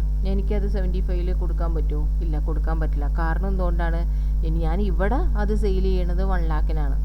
പക്ഷേ ഇനി അത് അവിടെ പോയി ഞാൻ എന്ത് ചെയ്യാൻ പറ്റുള്ളൂ, 90%. 1 lakhൻ്റെ ആ 90% എന്ന് പറയുന്നത് എത്രയാണ്, 90,000 വരേക്ക് എനിക്ക് കുറയ്ക്കാനായിട്ടുള്ള പെർമിഷനുള്ളൂ. ഓക്കെ.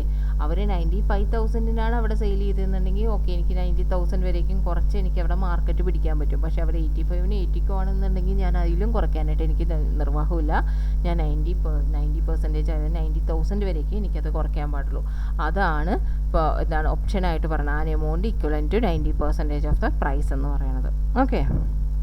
ഇനി A sold bike without consideration to mister B. Open market value എന്ന് പറയുന്നത് 20,000 ആണ്. മിസ്റ്റർ ബി ഫാമിലി മെമ്പറാണ്, അതുകൊണ്ടാണല്ലോ കൺസിഡറേഷൻ ഒന്നും വാങ്ങിക്കാതിരുന്നത്. Of mister A determine the value of supply ആണ്. അതായത് മിസ്റ്റർ എ ആൻഡ് ബി എന്ന് പറഞ്ഞാൽ റിലേറ്റഡ് പാർട്ടിയാണ്. റിലേറ്റഡ് പാർട്ടി ആണെന്നുണ്ടെങ്കിൽ നമ്മളിവിടെ വരണം. അതിൽ ഓപ്പൺ മാർക്കറ്റ് വാല്യൂ ഫസ്റ്റ് നോക്കുക. ഓപ്പൺ മാർക്കറ്റ് വാല്യൂ 20,000 ആണ്. അതാണ് എന്ത് പറയണത്, ട്രാൻസാക്ഷൻ വാല്യൂ ആയിട്ട് എടുക്കേണ്ടത്, അല്ലെങ്കിൽ വാല്യൂ സപ്ലൈ ആയിട്ട് എടുക്കേണ്ടത്. ഇനി X enterprises sold a bike for 1,30,000 to Y എൻ്റർപ്രൈസസിന് ഓപ്പൺ മാർക്കറ്റ് വാല്യൂ ഓഫ് ബൈക്കിൻ്റെ പറയുന്നത് 1,50,000 ആണ്. Both of firm are registered under the same പാനലാണ്. അതായത് രണ്ടും റിലേറ്റഡ് പാർട്ടിയാണ് അല്ലേ, ഡിസ്റ്റിങ്ക്റ്റ് ആണ്. അപ്പോൾ determine the value of supply for the purpose of levy of GST. In this case, X enterprises and Y enterprises is distinct person ആണ്. Hence value supply will be open market value ആണ് എടുക്കേണ്ടത്. Open market value എത്രയാണ്, 1,50,000 ആണ് എടുക്കേണ്ടത്. ഇനി അടുത്ത question എന്താണ്, mister A sold a product 2,84,000 to mister B. Open market price എന്താണ്, അവൈലബിൾ അല്ല. അങ്ങനെയാണെങ്കിൽ നമ്മൾ എന്ത് ചെയ്യണം, സെയിം ഫീച്ചേഴ്സും സെയിം ക്വാളിറ്റി ഉള്ളത് എടുക്കുക. അത് എത്ര കൊടുത്തത്, 3,34,000 ആണ്. അപ്പോൾ mister B employee of mister A ആണ്. അപ്പോൾ റിലേറ്റഡ് പാർട്ടിയാണ്. ഡിറ്റർമിൻ ദ വാല്യൂ സപ്ലൈ ാണ് പറഞ്ഞിരിക്കുന്നത്. അപ്പോൾ ഓപ്പൺ മാർക്കറ്റ് വാല്യൂ ഇല്ല, പക്ഷേ സെയിം ക്വാളിറ്റി ഉള്ള ലൈക്ക് ക്വാളിറ്റി ഉള്ളതുണ്ട്. അപ്പോൾ അതാണ് നമ്മൾ എടുക്കേണ്ടത് അല്ലേ. 3,34,000 ആണ് അതിൻ്റെ വാല്യൂ സപ്ലൈ ആയിട്ട് എടുക്കേണ്ടത്. A limited sold a product 34,000 to mister X. Open market price of product not available. Open market value available അല്ല. സെയിം ലൈക്ക് ക്വാളിറ്റി ഉള്ളത് അതും അവൈലബിൾ അല്ല. ഓക്കെ. അപ്പോൾ തേർഡായിട്ട് എന്താ പറഞ്ഞിരിക്കുന്നത്, തേർഡായിട്ട് പറയുകയാണെങ്കിൽ കോസ്റ്റ് ഓഫ് പർച്ചേസ് പ്രോഡക്റ്റ് 50,000 എന്ന് പറഞ്ഞിട്ടുണ്ട്. അത് പർച്ചേസ് ചെയ്ത പ്രോഡക്റ്റ് പർച്ചേസ് ചെയ്ത കോസ്റ്റ് 50,000 ആണ്. Mister X hold 30% share of A, അതായത് റിലേറ്റഡ് പാർട്ടിയാണ് അല്ലേ. അങ്ങനെയാണെന്നുണ്ടെങ്കിൽ determine the value of supply. Related party ആണെന്നുണ്ടെങ്കിൽ എന്ത് ചെയ്തു, നമ്മളെന്താണ് ഫസ്റ്റ് ഓപ്പൺ മാർക്കറ്റ് വാല്യൂ ഇല്ല എന്ന് പറഞ്ഞു, സെയിം കൈൻഡ് ആൻഡ് ക്വാളിറ്റി ഉള്ള വാല്യൂ ഇല്ല എന്ന് പറഞ്ഞു. പിന്നെ ഇതിൽ പറഞ്ഞിരിക്കുന്നത് എന്താ, cost of purchase of product 50,000 ആണെന്ന്. ആ 50,000 ആണെന്നുണ്ടെങ്കിൽ അതിൻ്റെ എന്താ കോസ്റ്റ് പ്ലസ് 10% എടുക്കുക. 50,000 10% വരാൻ നേരത്ത് 5,000 വരും. അപ്പോൾ 50 + 5,000 നോക്കാം, 55,000 ആണ് എന്തായിട്ട് എടുക്കേണ്ടത്, വാല്യൂ ഓഫ് സപ്ലൈ ആയിട്ട് എടുക്കേണ്ടത്. ഓക്കെ, ഇനി അടുത്തത് A limited sold a product for 34,000 to mister X. Open market price of the product is not available. Open market value എന്ന് പറയുന്നത് അവൈലബിൾ അല്ല. പ്രോഡക്റ്റ് സെയിം ലൈക്ക് അതിൻ്റെ ക്വാളിറ്റി അവൈലബിൾ അല്ല. Okay, same like അതിൻ്റെ ക്വാളിറ്റിയിലുള്ളത്. അപ്പോൾ ഫസ്റ്റ് സ്റ്റെപ്പ് സെക്കൻഡ് സ്റ്റെപ്പ് ഒന്നാണ് available അല്ല. ഇനി എന്താ, എക്സ് ഈ selling the same like kind of product as consumer. 60,000-നാണ് എക്സ് സാധാരണ ആൾക്കാർക്കൊക്കെ വിൽക്കണത്. ഓക്കെ, പക്ഷേ ഇവർക്ക് വിറ്റത് 34,000-നാണ്. അപ്പോൾ എക്സ് എന്ത് ചെയ്തു, എക്സ് ഹോൾഡ് 30% ഷെയർ ആണ്, റിലേറ്റഡ് പാർട്ടിയാണ്. അതുകൊണ്ടാണ് ഇത്രയും വിറ്റത്. അങ്ങനെയാണെന്നുണ്ടെങ്കിൽ ഇതിൻ്റെ വാല്യൂ സപ്ലൈ എന്താണെന്ന് കണ്ടുപിടിക്കേണ്ടത്. അതിൻ്റെ വാല്യൂ സപ്ലൈ എന്ന് പറഞ്ഞാൽ 60,000-ൻ്റെ 90% എടുക്കുക. അപ്പോൾ എത്രയാണ്, 54,000. ഓക്കെ, അതാണ് നമ്മൾ വാല്യൂ സപ്ലൈ എന്ന് പറയുന്നത്. എങ്ങനെ എഴുതിയിരിക്കുന്ന, X is a related party for A limited. In this case open market value of the product is not available. Also value of like kind product is not available. Value supply will be 90% of the price charged from the consumers. That is 60,000 into 90%, 54,000. Okay, ഇനി അടുത്തത് എന്താണ്, rule 29 ആണ് പഠിക്കാനുള്ളത്. Rule 29 അനുസരിച്ച് എന്താ പറയണതെന്ന് വെച്ചിട്ടുണ്ടെങ്കിൽ, principal and agent. Principal ഒരെണ്ണത്തിൽ നിന്ന് നമുക്ക് ഏജൻറ്റ് ആയിരിക്കരുതെന്ന് നമ്മൾ പഠിച്ചായിരുന്നു അല്ലേ. ഇവിടെ പ്രിൻസിപ്പളും ഏജൻറ്റും ഉണ്ടെന്നുണ്ടെങ്കിൽ അതെന്താണ്, റൂൾ 29 പറയുന്നത്. ഓക്കെ, പ്രിൻസിപ്പൽ ഏജൻറ്റും ആണെന്നുണ്ടെങ്കിൽ നമ്മൾ എന്താ നോക്കേണ്ടത്, അതിൽ ഓപ്പൺ മാർക്കറ്റ് വാല്യൂ ആണ് നോക്കേണ്ടത്. പിന്നെ 90% of the price charged for the supply of goods അത് നോക്കുക. അതുമല്ല എന്നുണ്ടെങ്കിൽ റൂൾ 30, 31 ആയിട്ട് നമുക്ക് നോക്കാം. അങ്ങനെ 3 കാര്യങ്ങളാണ് പ്രിൻസിപ്പൽ ഏജൻറ്റ് റിലേഷനിൽ വരുവാണെന്നുണ്ടെങ്കിൽ നമ്മൾ നോക്കേണ്ടത്. Okay, A principal supply ground nut to his agent and the agent is supplying ground nut of like kind and quality in subsequent supply at a price of 5,000 per quintal on the day of supply.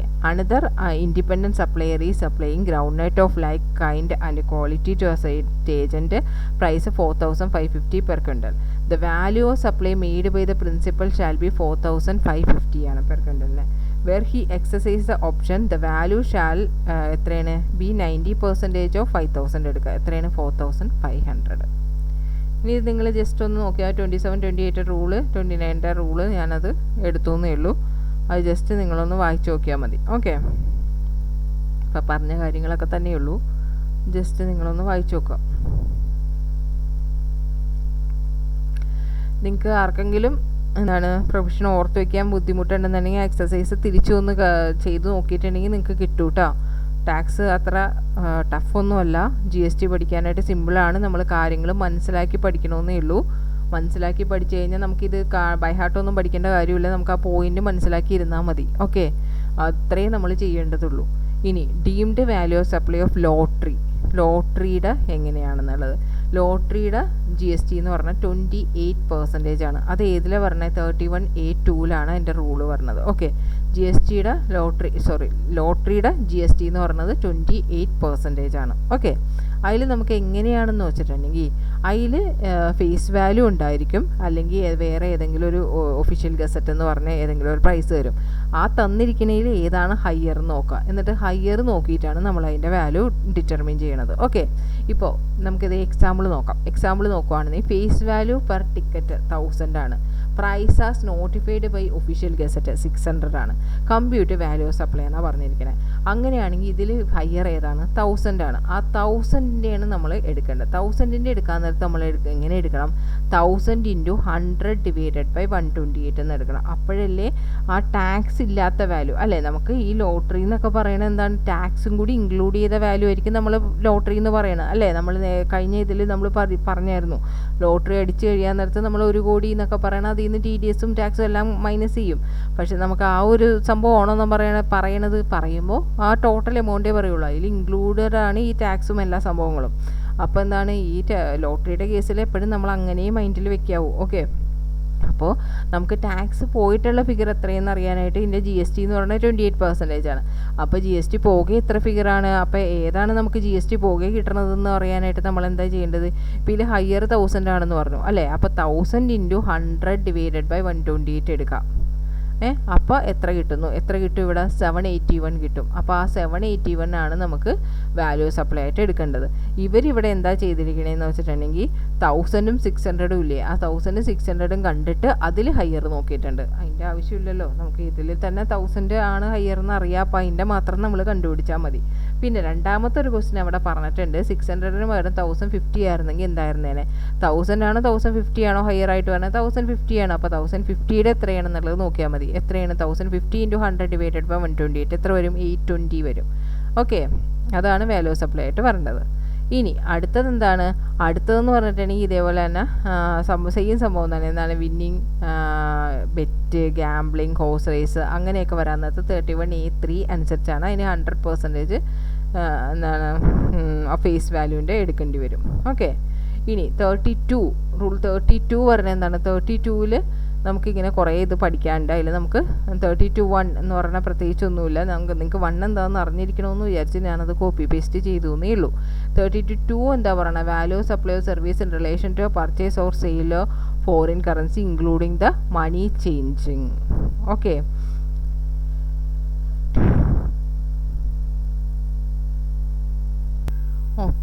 ഒരു 3/4 മണിക്കൂർ continuous ആയിട്ട് class എടുത്തപ്പോൾ ടയേർഡായി. Sound അല്ലേ ശരിയല്ല, അതുകൊണ്ട് rest എടുത്താണ്. ഇനി നമുക്ക് തുടങ്ങാം. റൂൾ 32 എന്താണ്? Value supply of services in relation to purchase or sale of foreign currency including money changing. അതായത് നമ്മൾ ഏതെങ്കിലും ഒരു കാരണവശാലല്ലേ നമ്മൾ എന്തെങ്കിലും മണി എക്സ്ചേഞ്ച് ചെയ്യാറുണ്ട്, കറൻസി എക്സ്ചേഞ്ച് ചെയ്യാറുണ്ട് അല്ലേ? അതിൽ നമ്മളങ്ങനെ എക്സ്ചേഞ്ച് ചെയ്യുവാണെന്നുണ്ടെങ്കിൽ അതിൽ ഒരു കറൻസി ഇന്ത്യൻ റുപ്പി ആണെന്നുണ്ടെങ്കിൽ നമ്മൾ എങ്ങനെയാണ് വാല്യൂ സപ്ലൈ കണ്ടുപിടിക്കേണ്ടതെന്നാണ് പറയണത്. അതായത് നമ്മളിപ്പോൾ എന്താണ് നമ്മളതിൻ്റെ ഡിഫറൻസ് കാണണം. അതായത് ബയ്യിങ് റേറ്റാ സെല്ലിങ് റേറ്റ് ഏതാണോ നമ്മൾ ചെയ്യണത് അതും RBIയുടെ റെഫറൻസ് റേറ്റ് ഉണ്ടായിരിക്കും. RBIയുടെ റെഫറൻസ് റേറ്റ് ഉണ്ടായിരിക്കും. അത് തമ്മിലുള്ള ഡിഫറൻസ് കാണണം. RBIയുടെ റെഫറൻസ് റേറ്റും നമ്മൾ ബൈ ആണോ സെല്ലാണോ ചെയ്യണത് അതിൻ്റെ സെല്ലിങ് റേറ്റും തമ്മിലുള്ള ഡിഫറൻസ് എടുക്കണം. ആ ഡിഫറൻസ് എടുത്തിട്ട് into total unit of currency, എത്ര യൂണിറ്റ് കറൻസിയാണ് നമുക്ക് എക്സ്ചേഞ്ച് ചെയ്യേണ്ടതെന്ന് നോക്കുക, അതിനെ ഇൻറ്റു ചെയ്യുക. ഓക്കെ, അപ്പോൾ അതാണ് വാല്യൂ സപ്ലൈ എന്ന് പറയുന്നത്. അത് നമുക്ക് ഒരു എക്സാമ്പിൾ നോക്കിയിട്ടുണ്ടെങ്കിൽ നമുക്ക് മനസ്സിലാവും. ഇപ്പോൾ നോക്ക്, $100 സോൾഡ് എത്രയാണ്? 78-ന് 78 പെർ $US ആണ്. RBI റെഫറൻസ് എത്ര? 77. അപ്പോൾ RBI റെഫറൻസ് ഇതും തമ്മിലുള്ള ഡിഫറൻസ് ഓക്കെ എത്രയാണ്? 1 റുപ്പിയാണ് ഡിഫറൻസ്. അങ്ങനെയാണെങ്കിൽ നമുക്ക് മാറ്റേണ്ടത് എത്രയാണ്? 100 ആണ്. അപ്പോൾ 100 × 1 ആകുമ്പോൾ 100 തന്നെയാണ് നമ്മളുടെ വാല്യൂ സപ്ലൈ എന്ന് പറയുന്നത്. ഓക്കെ, ഇപ്പോൾ ഇനി RBI റെഫറൻസ് റേറ്റ് അവൈലബിൾ അല്ല എന്ന് പറയുകയാണ്. RBI റെഫറൻസ് റേറ്റ് നമുക്ക് കിട്ടുന്നില്ല എന്നുണ്ടെങ്കിൽ നമ്മൾ എന്ത് ചെയ്യുന്നു? അത് value shall be 1% of the gross amount of Indian rupee. Indian റുപ്പിയുടെ 1% ആണ് ഗ്രോസ് എമൗണ്ട് ഓഫ് 1% ആണ്. അത് ഗ്രോസ് എമൗണ്ടിൻ്റെ 1% ഇന്ത്യൻ റുപ്പിയിലേക്കുള്ള എമൗണ്ട് ആയിരിക്കണം. അതിൻ്റെ ഗ്രോസ് എമൗണ്ടിൻ്റെ 1% ആണ് വാല്യൂ സപ്ലൈ ആയിട്ട് എടുക്കേണ്ടത്. ഓക്കെ, അതായത് സെക്കൻഡ് എക്സാമ്പിൾ നോക്കും. INR 90,000 is changed into GBPയിലേക്ക് ആൻഡ് എക്സ്ചേഞ്ച് റേറ്റ് ഓഫർ ചെയ്തിരിക്കുന്നത് 90 ആണ്. അതിൽ GBP 1000 ആണ്. RBI റെഫറൻസ് റേറ്റ് GBPയുടെ 89 ആണ്. അപ്പോൾ ടാക്സബിൾ വാല്യൂ എന്ന് പറഞ്ഞാൽ എന്താണ്? 1000 തന്നെയായിരിക്കും. 90 89 കൂടി 1 റുപ്പി അല്ലേ? അപ്പോൾ 1 × 1000 തന്നെയായിരിക്കും.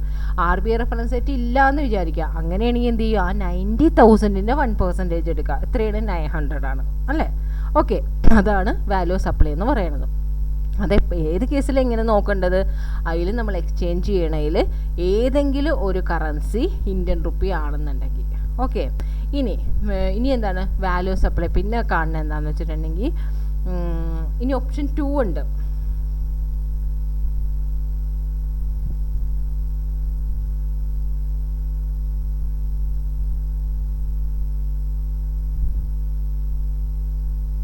ഓപ്ഷൻ 2 എന്ന് പറഞ്ഞിട്ടുണ്ടെങ്കിൽ ഇത് ഓപ്ഷണലാണ്.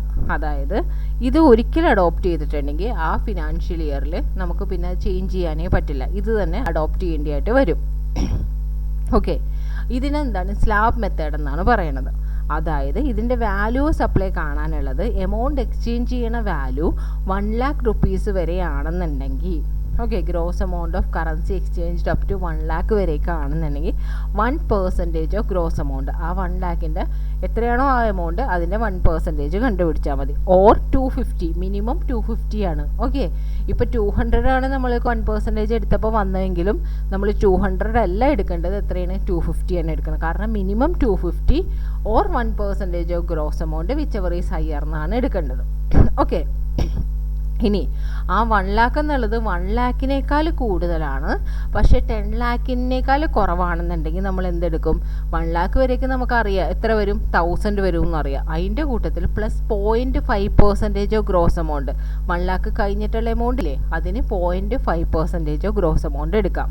ഓക്കെ, ഇനി അടുത്തത് എന്താണ്? 10 lakhലും കൂടുതലാണെങ്കിൽ എന്ത് ചെയ്യും? 10 lakh വരേക്ക് നമുക്കറിയാം എത്രയാണ് 5500 ആണെന്ന്. 10 lakhൽ എത്ര കൂടുന്നോ അതിന് 0.1% എടുക്കാം. മാക്സിമം എത്രയാണ്? 60,000 ആണ്. മാക്സിമം നമ്മൾ മിനിമം പറഞ്ഞില്ലേ 250 ആണ്. 200 വന്നാലും 250 എടുക്കണമെന്ന്. അതേപോലെ ഇവിടെ 60,000 ആണ് മാക്സിമം എന്ന് പറഞ്ഞത്. ഇപ്പോൾ 70,000 വന്നാണെങ്കിൽ നമ്മൾ എന്ത് എടുക്കാവൂ? 60,000 വരേക്ക് എടുക്കാൻ പാടുള്ളൂ. ഓക്കെ, അത് നിങ്ങൾക്ക് ആ സ്ലാബ് റേറ്റ് ഒന്ന് വായിച്ചു കഴിഞ്ഞാൽ നിങ്ങൾക്ക് മനസ്സിലാവും.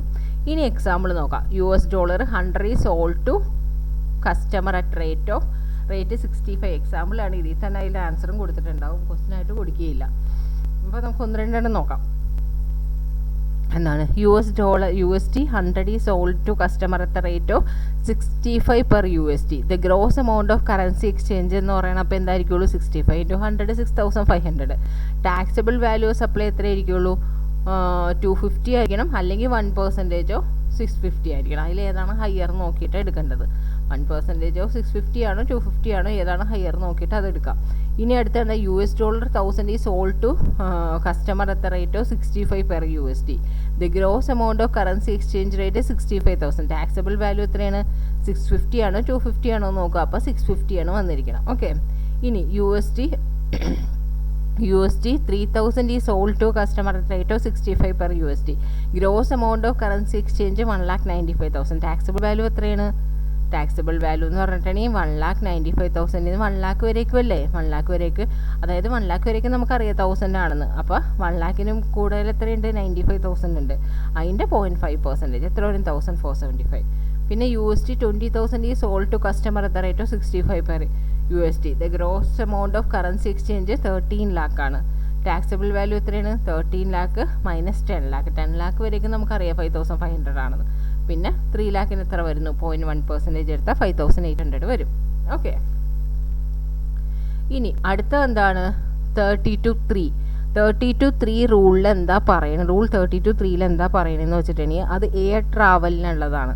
അതായത് വേറെ ഏത് ബുക്കിങ്ങിനും അല്ല, എയർ ട്രാവൽ ബുക്ക് ചെയ്യണവർക്കുള്ളതാണ് ഈ റൂൾ 32(3) എന്ന് പറഞ്ഞ സെക്ഷൻ. ഓക്കെ, അതിലെന്താ പറയണതെന്ന് വെച്ചിട്ടുണ്ടെങ്കിൽ നമുക്ക് ഡൊമസ്റ്റിക് ബുക്കിംഗ് ഇൻ്റർനാഷണൽ ബുക്കിംഗ് എന്ന് പറഞ്ഞിട്ട് രണ്ടായിട്ട് തിരിക്കുന്നുണ്ട്. ഡൊമസ്റ്റിക് ബുക്കിംഗ് ആണെന്നുണ്ടെങ്കിൽ 5% ഓഫ് ബേസിക് ഫെയറും, ഇൻ്റർനാഷണൽ ബുക്കിംഗ് ആണെങ്കിൽ 10% ഓഫ് ബേസിക് ഫെയറുമാണ് എടുക്കേണ്ടത്. ഓക്കെ, ഇനി ഡൊമസ്റ്റിക് ബുക്കിംഗ് ആണെന്നുണ്ടെങ്കിൽ ബേസിക് ഫെയർ എന്നുള്ളത് എന്താണ് ഉദ്ദേശിക്കുന്നത്? നമ്മളിപ്പോൾ ട്രെയിൻ ടിക്കറ്റ് ഒന്ന് കാണുകയാണെന്നുണ്ടെങ്കിൽ അതിലുണ്ടാവും എന്താണ്? ട്രാവൽ എമൗണ്ട് ഉണ്ടാവും, പിന്നെ അത് കഴിഞ്ഞാൽ അടുത്ത ഫുഡ്, അങ്ങനെയുള്ള കുറേ കാര്യങ്ങൾ എക്സ്പെൻസ് എടുത്തിട്ടായിരിക്കും ഒരു ടോട്ടൽ എമൗണ്ട് വരുന്നത്. ഓക്കെ, പക്ഷേ അതിൽ നിന്ന് വേറെ ഒന്നും എടുക്കാൻ പാടില്ല, ട്രാവൽ എമൗണ്ട് മാത്രമേ നമ്മൾ ഇതിൽ എടുക്കാൻ പാടുള്ളൂ. അതിനാണ് ബേസിക് ഫെയർ എന്ന് പറയുന്നത്. ഓക്കെ, അതിൽ നിറയെ തന്നിട്ടുണ്ടാവും. ഇപ്പോൾ ഇവിടുത്തെ എക്സാമ്പിൾ നോക്കി 28 നോക്കി എന്തൊക്കെ തന്നിട്ടുണ്ട്? ബേസിക് ഫെയർ ഡൊമസ്റ്റിക് ബുക്കിങ്ങിനാണെങ്കിൽ ഇൻ്റർനാഷണൽ ബുക്കിങ്ങിന് ബേസിക് ഫെയർ തന്നിട്ടുണ്ട്, അതർ ചാർജസ് ആൻഡ് ഫീസ് തന്നിട്ടുണ്ട്, ടാക്സസ് തന്നിട്ടുണ്ട്, ടോട്ടൽ ടിക്കറ്റ് വാല്യൂ വന്നിട്ടുണ്ട്. പക്ഷേ നമ്മൾ ഡൊമസ്റ്റിക് ബുക്കിംഗ് ആണെങ്കിൽ 1 lakhൻ്റെ എത്ര പെർസെൻറ്റേജ്? 5% എടുക്കുക. ഇൻ്റർനാഷണൽ ബുക്കിംഗ് ആണെങ്കിൽ 3 lakhൻ്റെ 10% എടുക്കുക. അതാണ് വാല്യൂ സപ്ലൈ എന്ന് പറയുന്നത്. ഓക്കെ, വേറെ എന്ത് തന്നാലും നമ്മൾ എന്താണ് ബേസിക് ഫെയർ ആയിട്ടാണ് എടുക്കേണ്ടത്. ട്രാവൽ എമൗണ്ട് മാത്രമേ എടുക്കാൻ പാടുള്ളൂ. Okay, sorry.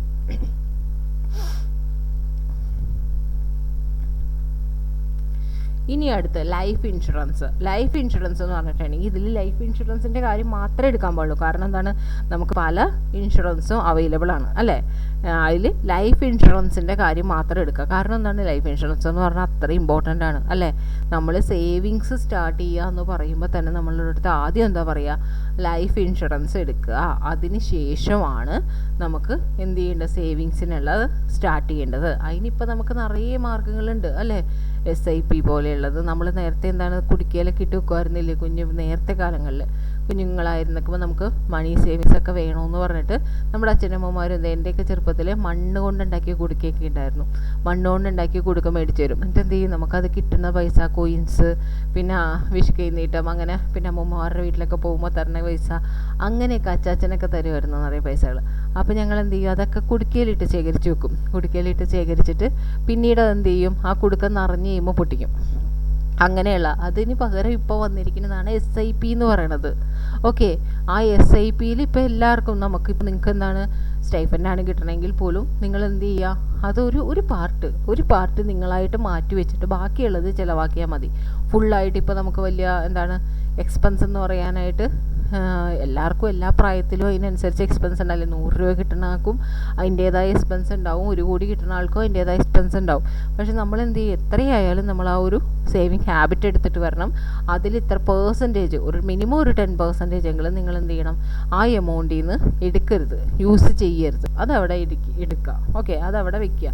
എന്നിട്ട് പിന്നെ ഒരു ഹാബിറ്റ് ഉണ്ട്, അത് കൂട്ടി വെച്ചതിന് ശേഷം അത് ഫുള്ള് എടുത്ത് എന്തിനെങ്കിലും ചിലവാക്കുക. അങ്ങനെയും ചെയ്യരുത്. അത് കൂട്ടി ഇപ്പോൾ നമുക്കത് കൂട്ടി ആഡ് ചെയ്ത് വെച്ചിട്ട് ഒരു ബൾക്ക് എമൗണ്ട് ആയി കഴിയുമ്പോഴേക്കും അത് ഫുള്ള് എടുത്ത് നമ്മളൊരു എന്തെങ്കിലും ഒന്ന് വാങ്ങിക്കാനല്ലേ കൂട്ടി വെച്ചതെന്ന് പറഞ്ഞാൽ അത് ഫുൾ എമൗണ്ട് ചിലവാക്കും. അങ്ങനെയും ചെയ്യരുത്. അതിൻ്റെ ഇത്ര പെർസെൻറ്റേജ് മാത്രമേ, ഒരു 60%, 70% മാത്രമേ നിങ്ങൾ ചിലവാക്കാൻ പാടുള്ളൂ. ബാക്കി നമ്മുടെ കയ്യിൽ തന്നെ ഇരിക്കണം. ഓക്കെ, അങ്ങനെ ഒരു ഹാബിറ്റ് വേണം നിങ്ങൾ എടുത്തിട്ട് വരാൻ വേണ്ടിയിട്ട്. ഓക്കെ, അപ്പോൾ നമുക്ക് എന്താ പറയുന്നത്, ഇവിടെ 30-4 അനുസരിച്ച് നമുക്ക് ലൈഫ് ഇൻഷുറൻസ് ബിസിനസ്സിനെ കുറിച്ചാണ് പറയണത്. ഇപ്പോൾ ലൈഫ് ഇൻഷുറൻസ് മാത്രമേ ഉള്ളൂ, വേറെ ഒരു ഇതും നമ്മളിവിടെ എടുക്കാൻ പാടില്ല. ഓക്കെ, ലൈഫ് ഇൻഷുറൻസ് മാത്രമേ എടുക്കാൻ പാടുള്ളൂ. ഇപ്പോൾ ലൈഫ് ഇൻഷുറൻസിൻ്റെ ഇപ്പോൾ കാര്യം പറയുകയാണെന്നുണ്ടെങ്കിൽ നമുക്കിപ്പോൾ ലൈഫ് ഇൻഷുറൻസിൻ്റെ ആരെങ്കിലും ഉണ്ടെന്നുണ്ടെങ്കിൽ നമുക്കതിൽ അറിയാൻ പറ്റും എന്താണ് റിസ്ക് കവർ ചെയ്യുന്നത്. അതായത് നമ്മൾ നമ്മുടെ ലൈഫിൻ്റെ ലാസ്റ്റ് അല്ലെങ്കിൽ നമ്മൾ മരിച്ചതിന് ശേഷം നമുക്ക് കിട്ടുന്ന എമൗണ്ടിനെ കുറിച്ചായിരിക്കും അവർ കൂടുതലും പറയണത്. ഓക്കെ, റിസ്ക് കവർ ചെയ്യണത് ലൈഫ് ഇൻഷുറൻസ് മാത്രമുണ്ട്. പിന്നെ നമ്മൾ കൊടുക്കണ എമൗണ്ട് നമുക്കത് വെറുതെ ആവില്ലേ എന്നുള്ളൊരു തോന്നലുണ്ട് അല്ലേ. ആ ഒരു ഇത് കഴിഞ്ഞ് കഴിഞ്ഞിട്ടുണ്ടെങ്കിൽ നമ്മൾ പിന്നെ വെറുതെ അല്ലേ എന്നുള്ള ഒരു തോന്നലുണ്ട്. അതുകൊണ്ട് ഇപ്പോഴത്തെ ലൈഫ് ഇൻഷുറൻസുകാർ എന്താ ചെയ്യണമെന്ന് വെച്ചിട്ടുണ്ടെങ്കിൽ ആ എമൗണ്ട് നിങ്ങൾക്ക് ഇത്ര വർഷം കഴിയുമ്പോൾ നിങ്ങൾക്ക് അത് റിട്ടേൺ ആയിട്ട് ആ എമൗണ്ട് തരാം എന്ന് പറയും. പക്ഷെ നമ്മൾ കാൽക്കുലേറ്റ് ചെയ്യേണ്ട കാര്യം എന്താണെന്നറിയാവോ, നമ്മൾ ഫിനാൻസ് കൈകാര്യം ചെയ്യണവരാണ് അല്ലേ. നമ്മൾ ഓരോ പൈസ അളന്നുപയോഗിക്കേണ്ടവരാണ്. ഓരോ കോസ്റ്റ് ഒരു പൈസ വരെയൊക്കെ നമ്മൾ നോക്കേണ്ടവരാണ്. അപ്പോൾ നമ്മൾ എന്താ ചെയ്യേണ്ടത്, നിങ്ങൾ വെറുതെ ഒന്ന് നോക്കുക. SIP അല്ലേ, ഞാൻ എല്ലാവരോടും പറയുന്ന കാര്യമാണ്. നമുക്ക് ഷെയറിലെന്നൊക്കെ പറഞ്ഞാൽ നമ്മളത് പഠിച്ച് നന്നായിട്ടൊക്കെ അതിൽ നിൽക്കണം. ഓക്കെ, ഇപ്പോൾ മ്യൂച്വൽ ഫണ്ടൊക്കെ ആണെന്നുണ്ടെങ്കിൽ നമുക്ക് ആർക്ക് വേണമെങ്കിലും എളുപ്പം തുടങ്ങാവുന്നതേ ഉള്ളൂ. ഓരോ ആപ്പുകളുണ്ട്, ഗ്രോ ആപ്പ്, അങ്ങനെയുള്ള പല ആപ്പുകളുണ്ട്. അങ്ങനെയുള്ള ആപ്പുകളൊക്കെ കൂടി ഇൻസ്റ്റാൾ ചെയ്ത് കഴിഞ്ഞിട്ടുണ്ടെങ്കിൽ നിങ്ങൾക്ക് ഏതാണോ ബെറ്ററായിട്ട് തോന്നുന്നത് ആ ഒരു ആപ്പ് ഇൻസ്റ്റാൾ ചെയ്തിട്ടുണ്ടെങ്കിൽ SIP പോലുള്ള മന്ത്ലി സേവിങ്സ് ആയിട്ടുള്ളതുണ്ട്. അത് 100 റുപ്പീസിൽ നിന്ന് വരെ സ്റ്റാർട്ട് ചെയ്യുന്നുണ്ട്. മന്ത്ലി 100 റുപ്പീസിൽ നിന്ന് സ്റ്റാർട്ട് ചെയ്യുന്ന സ്കീം വരെ ഉണ്ട്. അത് അതിൽ നോക്കിയാൽ തന്നെ നമുക്ക് കാണാവുന്നേ ഉള്ളൂ. യൂട്യൂബിൽ അങ്ങനെയുള്ള ക്ലാസ്സസ് ഒക്കെ അവൈലബിൾ ആണ്. അപ്പോൾ നമുക്ക് അതിൽ നോക്കിക്കഴിഞ്ഞാൽ നമുക്ക് അറിയാൻ പറ്റും. 100 റുപ്പീസ്, ഇപ്പം നിങ്ങൾക്ക് ഒരു 1000 റുപ്പീസ് സ്റ്റൈഫിന് കിട്ടുകയാണെങ്കിൽ ഒരു 100 റുപ്പീസ് നിങ്ങൾക്ക് മാറ്റി വെക്കാൻ പാടില്ലേ. ആ 100 റുപ്പീസ് അതിന് മന്ത്ലി നമുക്ക് അതിലേക്ക് ലിങ്ക് കൊടുക്കുവാണെങ്കിൽ ഓട്ടോമാറ്റിക്കലി നിങ്ങളുടെ അക്കൗണ്ടിൽ നിന്ന് അത് ഡിഡക്റ്റ് ചെയ്തോളും. എത്ര വർഷത്തേക്ക് വേണമെങ്കിലും നിങ്ങൾക്ക് അത് സ്റ്റാർട്ട് ചെയ്യാം. അതങ്ങനെ പോയിക്കോട്ടെ, അങ്ങനെ പോവാം. അതല്ലാന്നുണ്ടെങ്കിൽ ഷെയർ ആണെന്നുണ്ടെങ്കിൽ ഇപ്പോൾ നിങ്ങൾക്ക് അത് ഇത്രയും കൂടി പഠിച്ചിട്ട് നിങ്ങൾ നോക്കുക. അതല്ല നിങ്ങളുടെ കയ്യിൽ കുറച്ചൊരു ബൾക്ക് എമൗണ്ട് കിട്ടുകയാണെങ്കിൽ ഒരു 5000 ഒരു 10,000 അങ്ങനെ എന്തെങ്കിലും ഒരു എമൗണ്ട് കിട്ടുവാണെന്നുണ്ടെങ്കിൽ നിങ്ങൾ ചെറുതായിട്ട് തുടങ്ങിയാൽ മതി. നിങ്ങൾ വലിയ എമൗണ്ടിൻ്റെ കാര്യമൊന്നുമല്ല ഞാൻ പറയുന്നത്. ബൾക്ക് എമൗണ്ട് കിട്ടുവാണെന്നുണ്ടെങ്കിൽ മ്യൂച്വൽ ഫണ്ടിൽ കൊണ്ടിടുക. മ്യൂച്വൽ ഫണ്ട് അത് അവിടെ കിടക്കട്ടെ. അത് ഗ്രോ ആവണത് അത് എത്ര സൂപ്പറായിട്ടാണെന്ന് ഓരോ ആപ്പിലും കാണിക്കും. പിന്നെ അത് കുറച്ചൊക്കെ അവരുടെ പൈസ കൊടുത്ത് അങ്ങനെയൊക്കെ ഫ്രണ്ടിലോട്ട് വരുന്നതുണ്ടാവും. പക്ഷെ എന്നാലും നമുക്ക് അവിടെ 3 വർഷം വരേക്കും നമുക്ക് എന്ത് ചെയ്യാൻ പറ്റും, അനലൈസ് ചെയ്യാൻ പറ്റും അവരുടെ ഗ്രോത്ത് എങ്ങനെയാണെന്നാണ്, എന്തോരം താഴത്തോട്ട് പോയിട്ടുണ്ട്, എന്തോരം മുകളിലോട്ട് പോയിട്ടുണ്ട് എന്നുള്ളതൊക്കെ നമുക്ക് ആ ഒരു ആപ്പ് നോക്കിക്കഴിഞ്ഞാൽ അറിയാൻ പറ്റും. അപ്പോൾ അത് നോക്കിയിട്ട് നിങ്ങൾക്ക് ഏതാണോ ബെറ്റർ ആയിട്ട് തോന്നുന്നത് അതിൽ കൊണ്ടിടുക. ഒരു ബൾക്ക് എമൗണ്ട് ഉണ്ടെന്നുണ്ടെങ്കിൽ അത് അവിടെ ഇരുന്ന് ഡെയിലി ഗ്രോ ചെയ്യണ കാണാനായിട്ട് നല്ല രസമാണ്.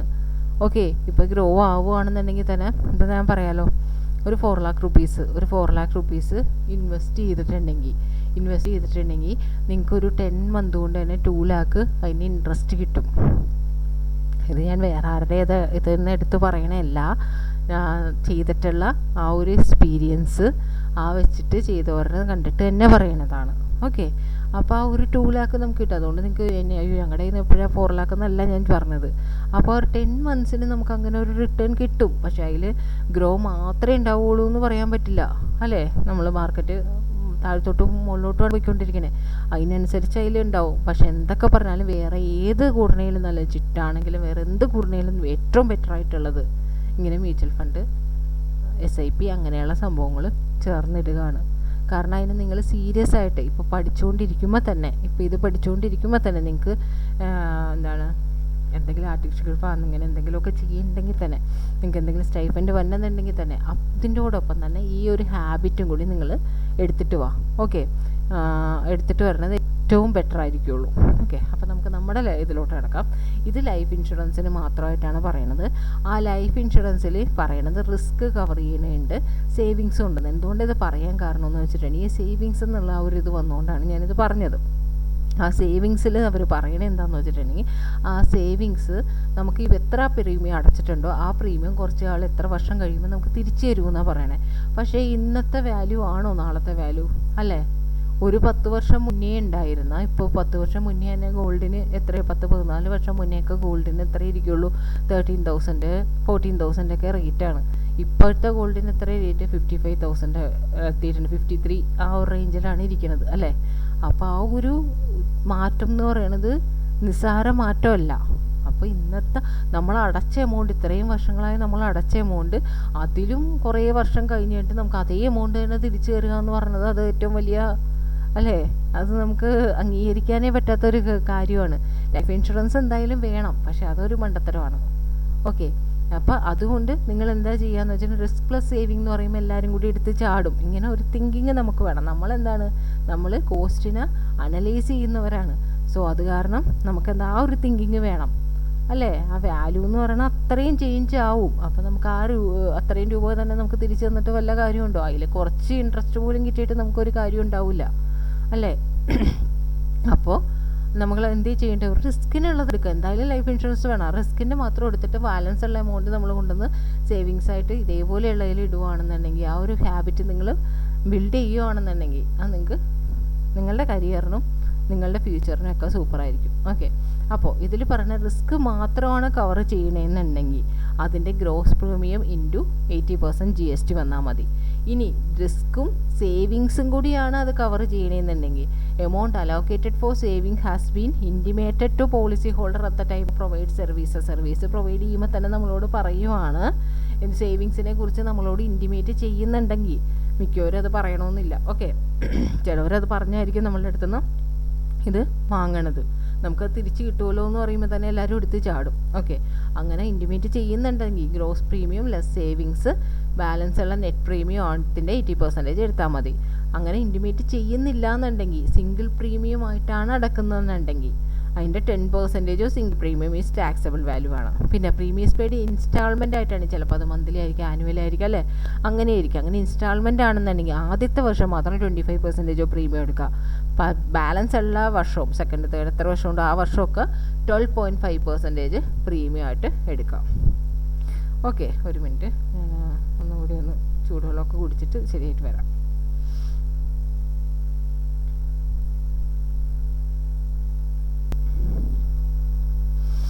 ഇനി value supply in buying and selling of second hand goods, അത് 30 to 5 പറയണത്. ഓക്കെ, സെക്കൻഡ് ഹാൻഡ് ഗുഡ്സ് ആണെന്നുണ്ടെങ്കിൽ GST levied on profit only, പ്രോഫിറ്റിന് മാത്രമേ GST ചുമത്തുകയുള്ളൂ. അത് ലോസ് ആണെന്നുണ്ടെങ്കിൽ GST ഒന്നും വരില്ല. വാല്യൂ സപ്ലൈ എന്ന് പറയുന്നത് എന്താണ്? ആ പ്രോഫിറ്റ് തന്നെയാണ്. പ്രോഫിറ്റ് അവിടെ ഉണ്ടെന്നുണ്ടെങ്കിൽ, അതായത് സെക്കൻഡ് ഹാൻഡ് ഗുഡ്സ് സെയിൽ ചെയ്യാൻ നേരത്ത് നമുക്ക് പ്രോഫിറ്റ് കിട്ടുന്നുണ്ടെങ്കിൽ ആ പ്രോഫിറ്റിൻ്റെ ഭാഗത്ത് മാത്രം നമ്മൾ GST എടുത്താൽ മതി. ഈ ഇൻപുട്ട് ടാക്സ് ക്രെഡിറ്റ് അവൈൽ ചെയ്യുവാണെന്നുണ്ടെങ്കിൽ GST will be levied on transaction value of second hand goods. ഇവിടെ നോക്കിയേ, ഓൾഡ് ഒരു എക്സാമ്പിൾ നോക്കുക. പർച്ചേസ് ഓൾഡ് കാർ 80,000, വിറ്റത് എത്രയാണ്? 1,20,000 ആണ്. അപ്പോൾ അതിന് പ്രോഫിറ്റ് വന്നില്ലേ? 40,000. അതാണ് ടാക്സബിൾ വാല്യൂ ഓഫ് സപ്ലൈ എന്ന് പറയുന്നത്. അടുത്തെന്താണ്? ഓൾഡ് കാർ പർച്ചേസ് ചെയ്ത് 75,000, അത് വിറ്റത് 65,000. അവിടെ പ്രോഫിറ്റ് വന്നോ? ഇല്ല, ലോസ് ആണ് വന്നത്. അപ്പോൾ അവിടെ ഇതുണ്ട്, ടാക്സബിൾ വാല്യൂ ഓഫ് സപ്ലൈ ഉണ്ടോ? ഇല്ല. Purchase of car 90,000, but unable to sell ചെയ്യാനേ പറ്റിയില്ല. അങ്ങനെയാണെങ്കിൽ അവിടെ ഇത് വരുമോ? ടാക്സബിൾ വാല്യൂ ഓഫ് സപ്ലൈ വരുമോ? ഇല്ല. Purchase old car 1 lakh and sold 1,30,000, പ്രോഫിറ്റിനല്ലേ വിറ്റത്? എത്ര? 30,000. അവിടെ എന്ത് വരും? അവിടെ ടാക്സബിൾ വാല്യൂ ഓഫ് സപ്ലൈ വരും. എത്രയാണ് അപ്പോൾ ടോട്ടൽ? 40 + 30 70,000 ആണ്. ഓക്കെ. ഇനി അവിടെ രണ്ടെണ്ണത്തിന് നോട്ട് ഉണ്ടായിരുന്നു. എന്താണ്? No GST payable is negative margin ആയിരുന്നുകൊണ്ട് അവിടെ കൊടുക്കില്ല. വിൽക്കാത്ത ഗുഡ്സിന് അവിടെ GST ഇല്ല. സെയിൽ ഓഫ് ഒറീസി ആണ്, IGST ആണ് പേ ചെയ്യേണ്ടതെന്നുള്ളത്. Okay.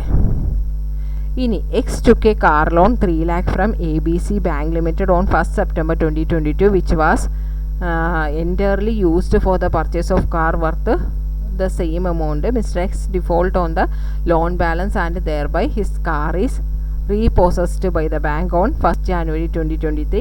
Car is sold on 30th March 2023 by the bank 2,50,000. Determine the valuation under GST. How shall your answer differ if the car is sold 2,70,000 എന്നുള്ളത്? Okay. X car loan എടുത്തായിരുന്നു ABC ലിമിറ്റഡിന് 3 lakh rupees 1st സെപ്റ്റംബറിലാണ് പിന്നെ എന്താണ് car purchase ചെയ്യാൻ വേണ്ടിയിട്ടാണ്. X എന്ത് ചെയ്തു? ആ ലോണ് എന്ത് ചെയ്തില്ല? അടച്ചില്ല, ഡിഫോൾട്ട് വരുത്തി. അങ്ങനെ അവരെന്ത് ചെയ്തു? കാറിന് നമ്മൾ വിറ്റു. അങ്ങനെ കാറ് വിറ്റത് 2,50,000 അപ്പോൾ അവിടെ GST നിർണ്ണയിക്കാനാണ് നമ്മളോട് പറഞ്ഞിരിക്കുന്നത്. അങ്ങനെ ആണെന്നുണ്ടെങ്കിൽ നമ്മൾക്ക് എങ്ങനെയാണെന്ന് വെച്ചിട്ടുണ്ടെങ്കിൽ വിറ്റ് കഴിഞ്ഞിട്ടുണ്ടെങ്കിൽ അത് 5% എടുക്കാമെന്നുള്ളതാണ്. അതായത് നമുക്ക് എന്നാണ് കാറ് വാങ്ങിച്ചത്? സെപ്റ്റംബറിലാണ് കാറ് വാങ്ങിച്ചത് അല്ലേ? എന്നാണ് കാറ് നമ്മൾ വിറ്റത്? റീപ്രോസസ് ചെയ്തതെന്നാണ്? 1st ജാനുവരിയിലാണ്. അപ്പോൾ സെപ്റ്റംബറിലിരുന്ന് September, October, November, December, 1st ജാനുവരിയും കൂട്ടാം. 5 മാസം അല്ലേ? 5 മാസം എന്ന് പറഞ്ഞിട്ടുണ്ടെങ്കിൽ എത്ര ക്വാർട്ടർ വരും എന്നുള്ളത് നോക്കാം.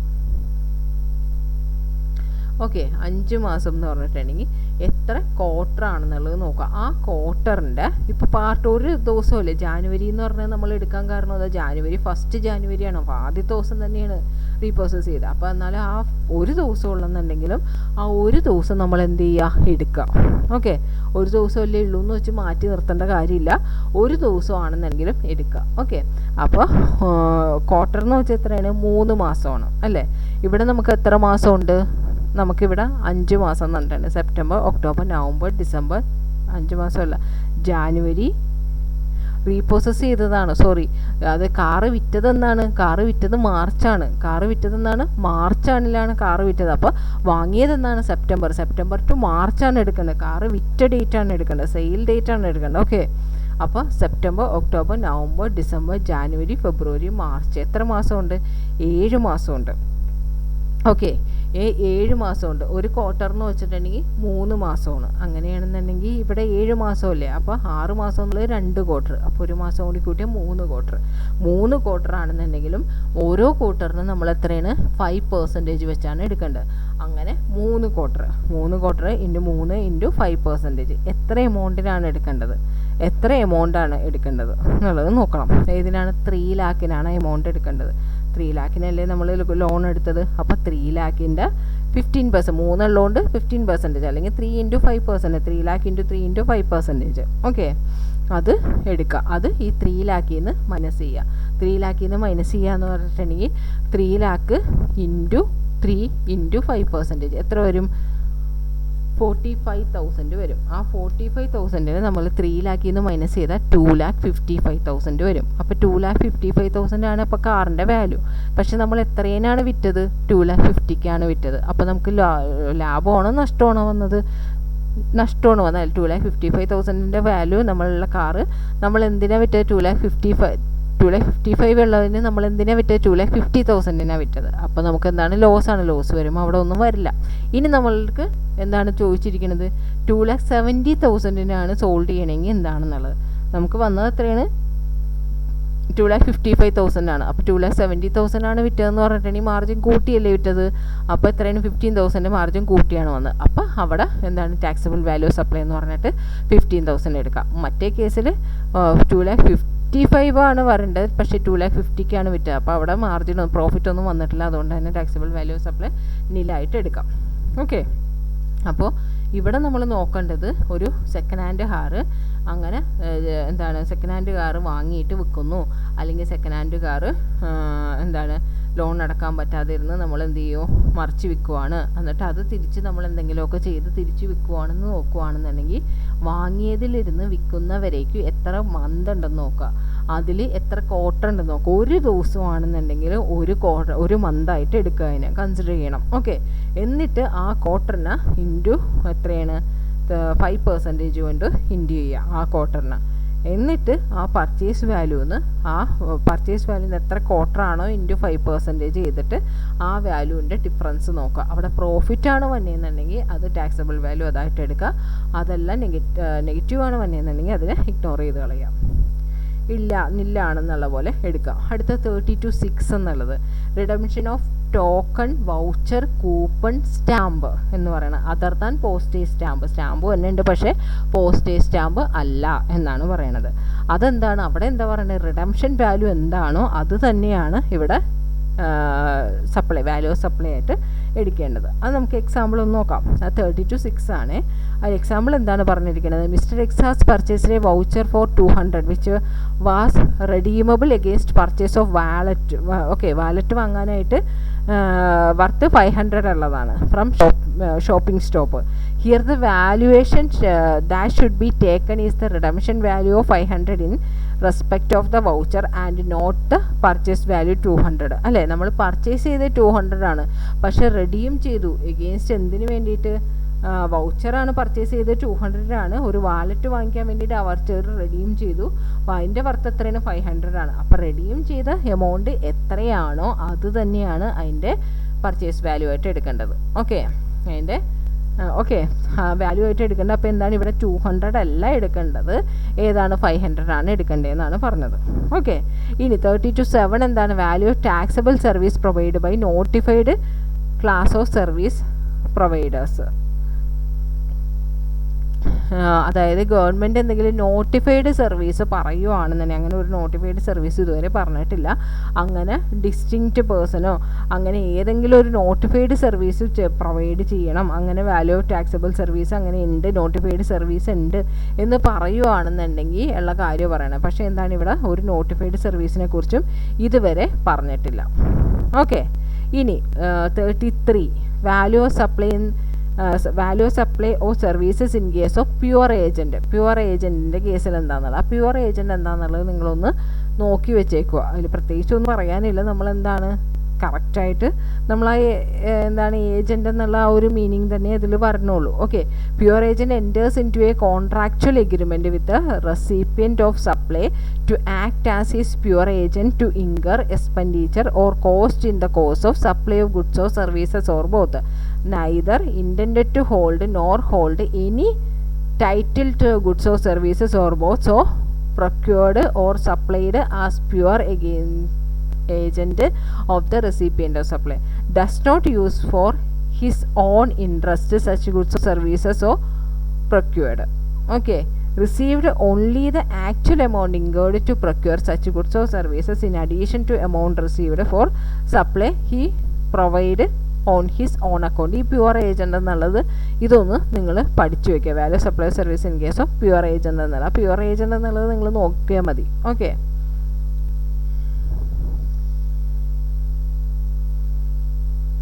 ഇനി rate of exchange of currency other than Indian rupee for determination of value. അതാണ് എന്തിൽ പറയണത്, റൂൾ 34 പറയണത്. ശരിക്കും ആക്ട് അനുസരിച്ച് വാല്യൂ സപ്ലൈ എന്ന് പറയണത് നമ്മുടെ RBIയുടെ റേറ്റ് അനുസരിച്ചാണ് അതിൻ്റെ റേറ്റ്, വാല്യൂ സപ്ലൈയുടെ റേറ്റ് കണക്കാക്കുന്നത്.